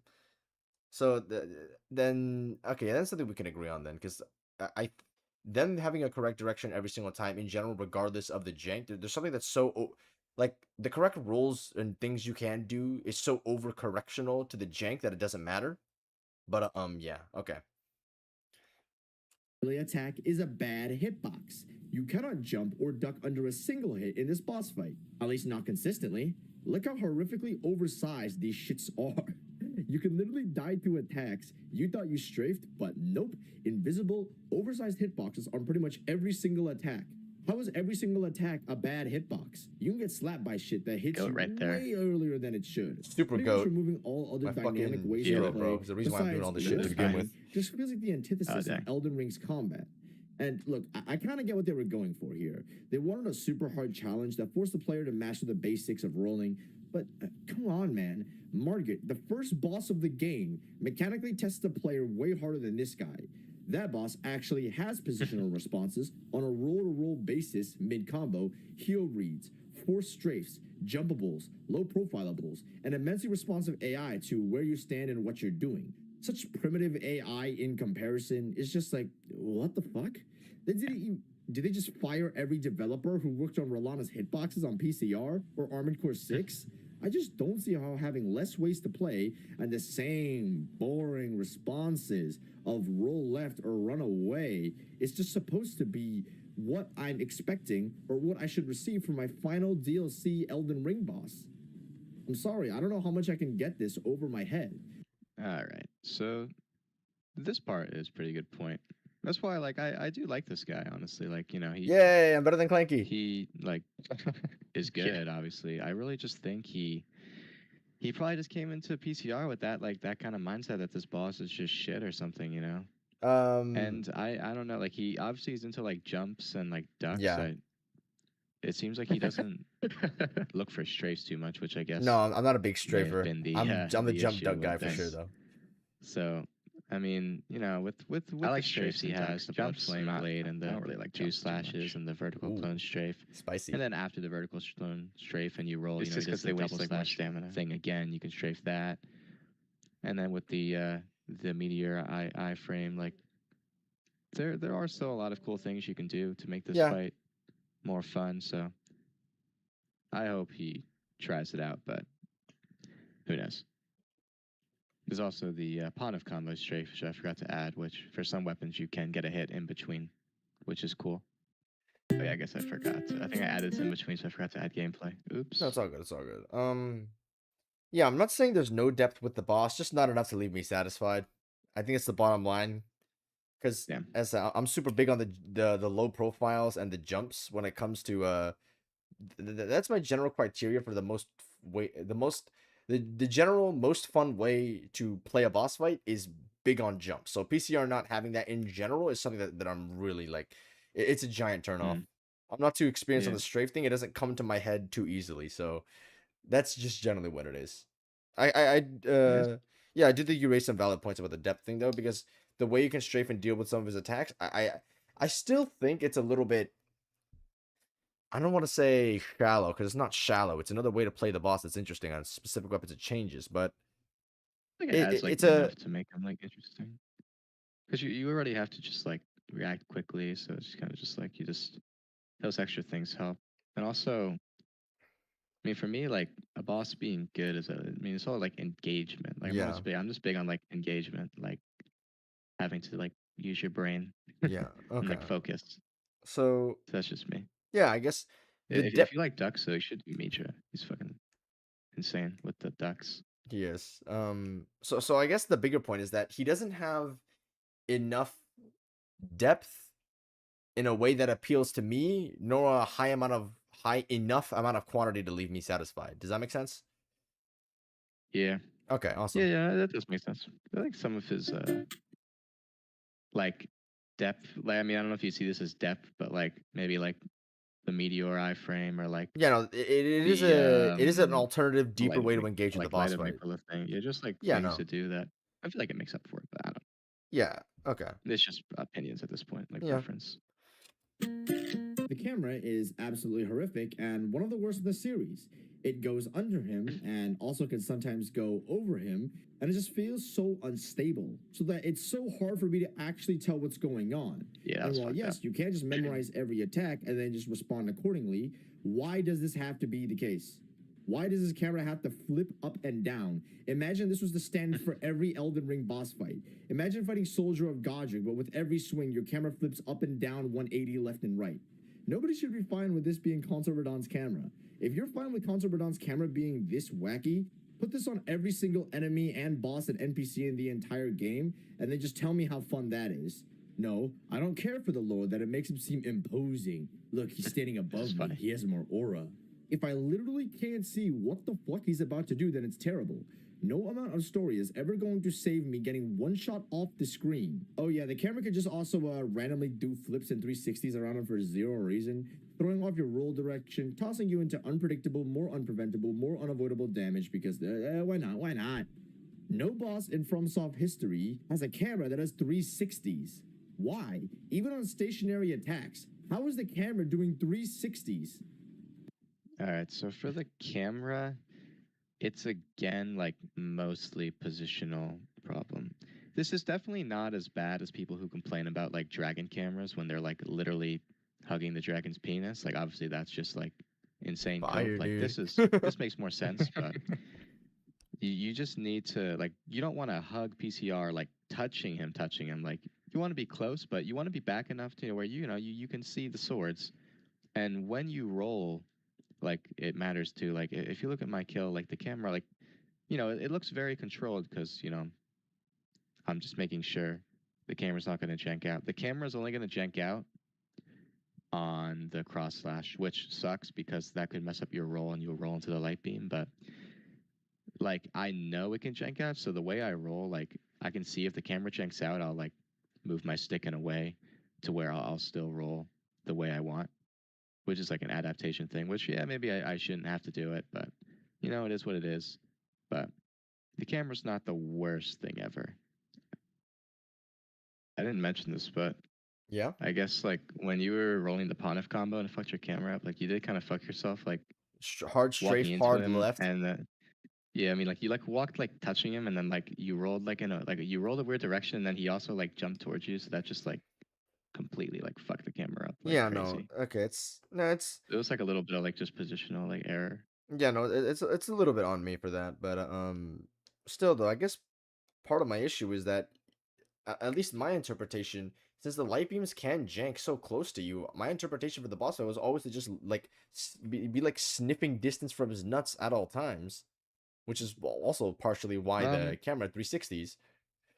Yeah, but I mean, you gotta think like obviously like the light beam's rolling is fine when he attacks. So like when you roll, like you'll roll into him. It's fine. Like, you don't have to be touching him like immediately, like just like in neutral. Like you just roll into him, which like helps because like if you're like at like a decent, not medium distance, like a short medium distance from him, like you can see everything. You see his sword, so it's good to react. And then when you roll, like it's just nice. I don't know how to explain it, but like, it's like It's very controlled. It's very nice if you stay at like a short, medium distance, like from neutral, and then like you Yeah, can just roll okay. everything like consistent, like more. It's more controlled. I don't know. It's really Yeah, like no, no, I agree with you. The how to camera's more explain it. stable at mid range, but it's just like,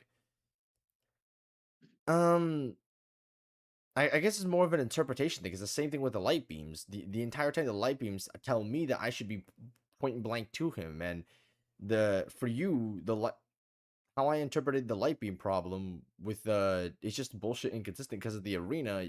There is an actual correct direction that you just need to actually think about it. The same thing kind of goes for the camera thing, where if you're short to mid range, the camera will never be unstable, unlike what happens with the other examples. But as I said, it's gonna harp on that. Like anybody who's watching the VOD is just gonna hear the same fucking points like repeated like 1,000 times. But like dude, Yeah. yeah, it's just still like it's the same issue where it's like I just don't think it's good design. Yeah, I guess like my mindset's obviously complaining about it's never gonna like fix it. So like I obviously like just try to find like a solution, you know? I guess if that makes sense. Oh, we're at the end. Okay, so take away the condescending talk, take away all the, the stuff I'm doing for a bit and just like playing up how I feel for the video. To give my honest thoughts, every part of this boss fight is broken in some way, whether that be the animations, visual clarity, the camera, the consistency, the way they function, random inconsistent extenders when you stand in front of him, stops and starts to combos midway for zero reason. Almost all of his moves are janky or broken in some way. With a fight like Bed of Chaos, at the very least, it's consistent with his combo enders. If you look at his slam, Bed of Chaos cannot cancel his animations, then overlap his slam with other moves. He has to pause after this, which is baitable, and he's easy to do. You can also use quit out strats, it's doable, yada yada yada. I'm not saying Bed of Chaos is a good boss. I'm just saying I should have credited this guy, by the way. I forgot to. I should do that. Of his boss fight. Bed of Chaos at least has an easy moveset. This boss doesn't have Forgot that. some dude. He doesn't have consistency in almost anything he does. Toward the ends of my 8-minute no-hit I'm showing on screen right now, the last hour of attempts had me literally play perfect, but the only times I was dying was to jank. That really, really hurt me. Imagine having literal perfect gameplay, but the only thing killing you is unfair, unpreventable, unpredictable, and unavoidable damage. Having literally correct gameplay will not save you, and this is my problem. All right, we are at the end. So I don't really know what went wrong. If he has 100 hours, like, when I was at my 100-hour mark, I was getting probably consistent 30 to 40-minute kills. I think it really just came down to the learning. Like, Wasn't you said, kills, it was like attempts. He just, I don't think he learned enough, I guess, before doing attempts, because like that's just where the issues arise. He definitely did not play. He probably thought he played perfectly, which is unfortunate when you think you're playing perfectly and not. But like, if something is inconsistent, you got to do everything in your power to find a way, And that's like, I think, just where the issues arose for him. Instead of like trying to find those ways, he just bashed his head against it until he got his kill, which sucks because obviously that's just a miserable experience. I guess I'll talk about the Beta Chaos comparison like real quick with the combo ender thing. I mean, this is not really like an uncommon thing for bosses to do that, where like with PCR's light attack, he might end it with the delayed slash or not.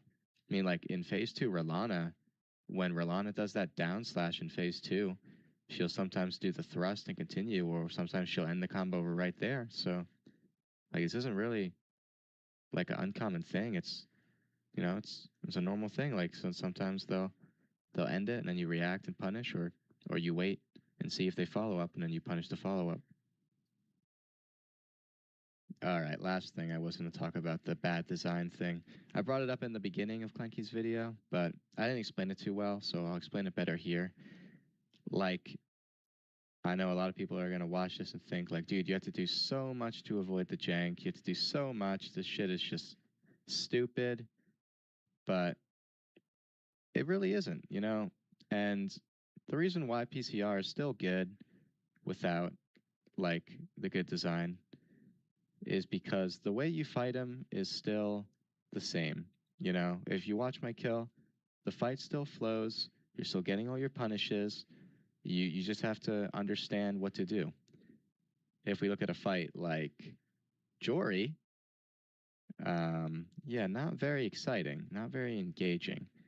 If we look at a fight like Metter, not very engaging either. If we look at a fight like Golden Hippo, I mean, phase 2 is, yeah, not really the best. You know, so PCR, once you understand how to avoid all these bad things, you know, it's fun. Like, PCR is not my favorite boss. I know a lot of people in my last video think I'm just glazing my favorite boss ever. PCR is not my favorite boss, okay? I like Rolana more. I like Lion more. Like, there are bosses I like more than PCR. PCR is up there for me. Like, I enjoy fighting him. You know, he's fun. He's engaging. That's what I want from a boss. Fun and engaging, not boring. And yeah, dodging the asteroids can be boring. Let him Mikula. But I mean, every boss will have stall moves, man. You just gotta relax and accept it. Just play the best you can. That's all that matters, you know. That's why it's fun. Doing optimized fights is great, and I think Jet would agree with that. All right, just randomly throwing this in the end because I completely forgot when he was talking about the fist weapons missing. Like, first of all, that's like for a lot of bosses, you know, small fist weapons are good. Yeah, it is a thing with multiple bosses, but it's the PCR video, not the Malekith. Yeah. Yes. And also for PCR, like, and for all the bosses, like, you can just free aim like your attacks for more like accuracy. And yeah, that does exist. I feel like that shouldn't be. You're not really like a free aim guy. Yeah, I'm not. We already discussed this on Discord, but for the guys in chat, basically, I don't think the free camps. I think the free camp stuff is kind of stupid because forcing yourself to go do forcing yourself to basically do harder and just, I don't want to say janky, but if you have to unlock to land your attacks when the point of lock on is to center your attacks, I think this is a bad system or a bad. It's way more. It's not even just Elden Ring's lock on is bad. It's just way more a conditional thing where Elden Ring short weapons typically kind of miss against specific types of bosses at specific lock on angles. It's a really weeded sort of complex thing to fix, but if you just ask me, I don't think those are good systems. I think that's a mark of poor design where your intentional systems made for you to close in on the opponent and hit them accurately are not working properly. When the systems designed for you to hit bosses accurately are hitting the bosses inaccurately. Leo doesn't see it that way. He sees it more so as lock on is a tool. It's not an essential premier gameplay advantage. I view it as, I think lock on should be used almost 100% of the time. And I know there's some guys where you're supposed to be locked off or like, yeah, of course. I mean, they locked off. Because you just like, you have so much more control locked off. Yeah, it's just, we disagree on that. I think lock on should be stronger, and he thinks lock on is not as important as I claim it to be. It's a difference in interpretation, that's all.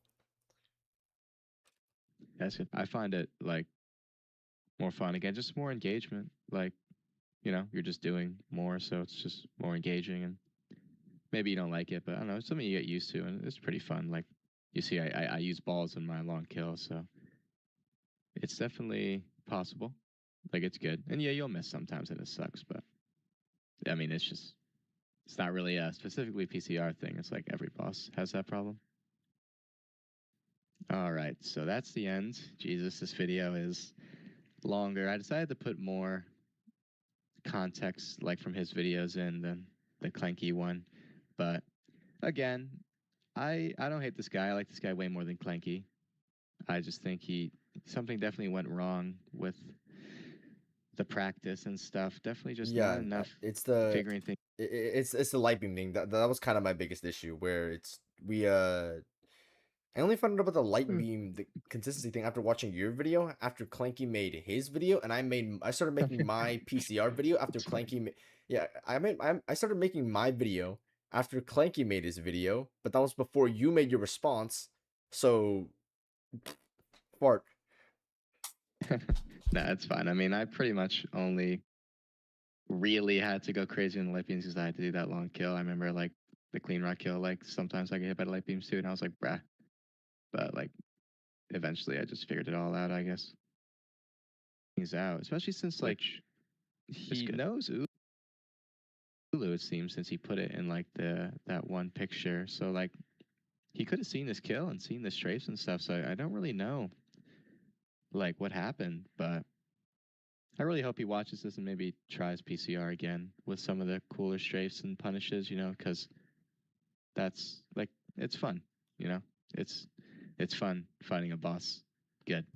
I don't know, but yeah, no hate on this guy, even though this video might have said some things worse than No, it's all good. Frankie's. It's all I don't know. good. They both have some pretty silly things in them, but I don't know. It's fine. Another video for me. Another clickbait video that'll get way more views than my hardest kill ever will ever get. Yep. Unfortunately, but that's just how it goes. But anyways, this was kind of fun to make. I kind of rushed it. It's like late, so I'm sorry if it's a lot more rambling than the last one, even though I rambled in the last one too, but I'm gonna head to bed now, so thank you everyone for watching. Have a nice day. Awesome shit. Yeah, the rest of this is just the end of this kill, you know, so watch it. Okay, so there was one oh yeah. Okay, two things. Yeah. First, I didn't watch Clanky's video. Is it actually that bad? I didn't finish it. I think the video had some good points, some bad points, but I didn't watch it all the way through. Dude, I mean, you could be honest, bro. Like, I don't care. I made some shitty points in this video too. Like, bro. Okay, so when he brings up like the first encounter thing, where like he'll sometimes go off track, that was kind of silly. Like when he does the little like I don't know twirl fucking into you or whatever, like nuke attack kind of. I don't even know. Okay. You know what I'm talking about? Sort of, yeah. Just like the first encounter attack, like when you first enter the boss arena for the first time, he does that attack when he's standing at the top or whatever. Yeah. Yeah, that attack, like it's like its tracking ends early, so like it'll like rear off course sometimes to where you are. It's like you have to roll later maybe. Yeah. He was talking about that, and he was saying it was like impossible to anticipate, but it's not. It's just the first encounter. Yeah. And then yeah, the Asteroids thing was super dumb. He was saying it was like the most precise, insane attack ever created, and it's like it's not. I don't think so. You just run backwards. He was like fucking himself by like rolling like in a way to where he rolled into him as he was going up, so he had to run further back. So like he was just like completely fucking that attack up. And then those are the main two things. I mean, I feel like when you were talking about like the recovery time thing, like that was a little silly. That was silly, yeah. I agree. And what else? The hitbox for the earthquake was a little silly. I think it's a little stupid, but yeah, that's fair. There's one other thing. What even was it? Wait, can't think. There's one other thing. I guess like the follow-ups, because like you were like saying like, oh, this boss like doesn't have like follow-ups or whatever. But yeah, well, yeah, saying that you had to like predict the follow-up attack for like the like that like two-handed like slow swing after or whatever. Mm-hmm. That was silly because yeah, you can just see if he doesn't follow up and just hit him. Yeah, I thought it was the same case as the other moves where you just have to like it's like a stomp, yeah. So, yeah, I think it seems like you get like kind of like hardwired into like something kind of like when you think of it. Like I don't know. Like you're explaining to me like your thought process, and I think like you gotta like try to expand it. I don't know a little bit. Like think of other ways, especially like since you fight like other bosses. Like I feel like the more bosses you fight, like the more things you learn. Like like just learning how to avoid attacks, like stuff like that. So like you just gotta always be trying random shit out. I don't know. That's how I figure stuff out. I just try random shit out on moves, and like if it works, then it works. All right, so I guess final stances. But yeah. Consort Radahn, light beams and a couple of other extenders. Not nearly as bad as I thought. The weird opening thing with the blood frame strafe, I still think has a smaller external issue with the strafe colossal part. But the point I made about the inconsistent opening is not true. I think there's there's some PCR. there's some soft caps about I don't know, soft caps is not a right word. There are some soft things that I was wrong about, but also the greater problem beyond those arguments are still bigger problems. So I will say that I'm still pretty insistent that this boss is not very fun and not very good. Is he the worst boss I've ever fought? Probably not anymore, considering his life beams are more consistent than I thought. But I said there's still minor issues behind them. Um, if you are wondering though, Leo, the boss he's went up. He's no longer the worst in history tier. I probably still don't enjoy fighting him much, but He is. yeah, he's the Yes. he went He he only got goes to better. one of the worst in history. Yes, he went from the worst in Alright. history to one of the worst in history. And I is that it? Is that all I have to say? I think. Oh yeah, I think the last thing to add. By the way, guys, if you enjoyed the stream so far, tomorrow I'm gonna go install Consort Radahn, but with the flat arena mod. My Yeah, I friend saw made it that. for me in my server, so if you want to go download the mod and check it out, you can join my server. I'm gonna go plug it in. You can play Consort Radahn, but hopefully a bit better than complete shit. Awesome. Plug it in again. Yeah, I think he'd be 100% consistent with flat arena. Yeah, okay. Because the like side clones wouldn't they'd actually consistently attack at the same time. Yeah, okay. Which is like the main issue to why I had to like stay far or like wanted to be close at all times. All right, and then Yeah, I'll say yeah, from you like can drop your take now because I'm done saying my piece. obviously so like I do like definitely have like a higher standard for like learning stuff. Obviously, like it's like I'm always just gonna be like, all right, dude, like you gotta make sure you fucking know everything, every little thing before like giving your final impression on a boss and stuff. But obviously, I know like not everybody's gonna watch some like reference kill and then like try to like test stuff and do all this stuff and like spend all their time learning like the optimized punishes. So I will say PCR is definitely frustrating if you don't want to like learn all that shit. But if you spend the time to learn PCR, I think he's actually like very fun. I mean, I always enjoyed him, and I enjoyed him enough to do that stupid ass kill on him. So Yeah. I think he has something going, and I feel like it's funny because like obviously he has all that bad design shit, but I guess like if like he didn't have like the light beams like inconsistency, like you would just kind of roll slap him. If that Yeah, no, makes sense, like you it just roll does need forward. So like to it's honestly yeah. kind of like a good thing. I know it sounds Yeah, weird, but it's kind of a good thing he it's has a it good because thing it's on more. paper, it's just really deceptive. I think that's just my main issue. Yeah, yeah, yeah. It would have been nicer if they did it a different way, but yeah. His move where he does the vertical slam to the two quick swipes is dog shit. I'll say Yay. that. His vertical clone and cyclone moves are dog shit, Yay, but let's you'll like go. never see them ever. So Yeah, no, they're pretty rare. yeah, yeah, especially the way like in my kill he only did them once in the 30-minute because of like how I fight him. Okay.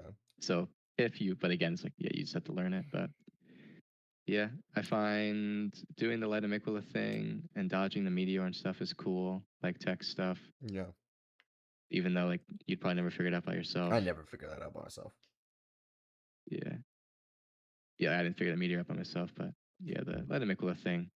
I don't know, it was weird because like people were just telling me he cues it, so like don't even bother trying anything. But then I was like, I don't know, I bothered trying stuff out because Seemed to I work wanted to out well see. for you. And I just figured it out. So yeah, like that's like honestly like a huge thing because light amygdala is like a big problem if he cues a move because then like the beams are still going on and he's gonna do a move, and that's like really bad. Yeah. Like I used to have so many clips of me just having to roll a move and then I roll into a light beam. Yep, that Like he happens. did the little gravity pull and I rolled to the Yeah. right and there's a light beam just spawned on me. I try not to mention that in in my video here because I have to understand like genuine 0.1% janks. Like you can't include that as a reasonable criticism. So I I wanted feel to like those are like that's like a pretty, like honestly a pretty common thing.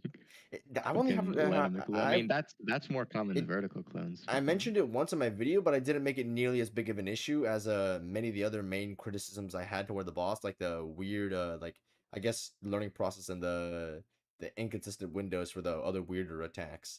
But yeah, I try not to make it a main point because I just it wasn't too consistent for me on my end, but I just wanted to mention the bigger janks that would happen. So yeah, that's all. Yeah. Oh. What else? He does have a lot of stall moves, but like again, yeah, you can like fit a lot of attacks in. If he didn't have 120 poise regen, or if he didn't have 80 poise regen on 120 poise, like he'd be a little better. Yeah, no, for sure. Because you'd actually be able Yeah, to poise I break never him. mentioned the poise thing in my my video because I just think it's Yeah, petty. it's alright. Clanky mentioned it. Yeah, I It really is like don't. a real thing. Like honestly, it is a like.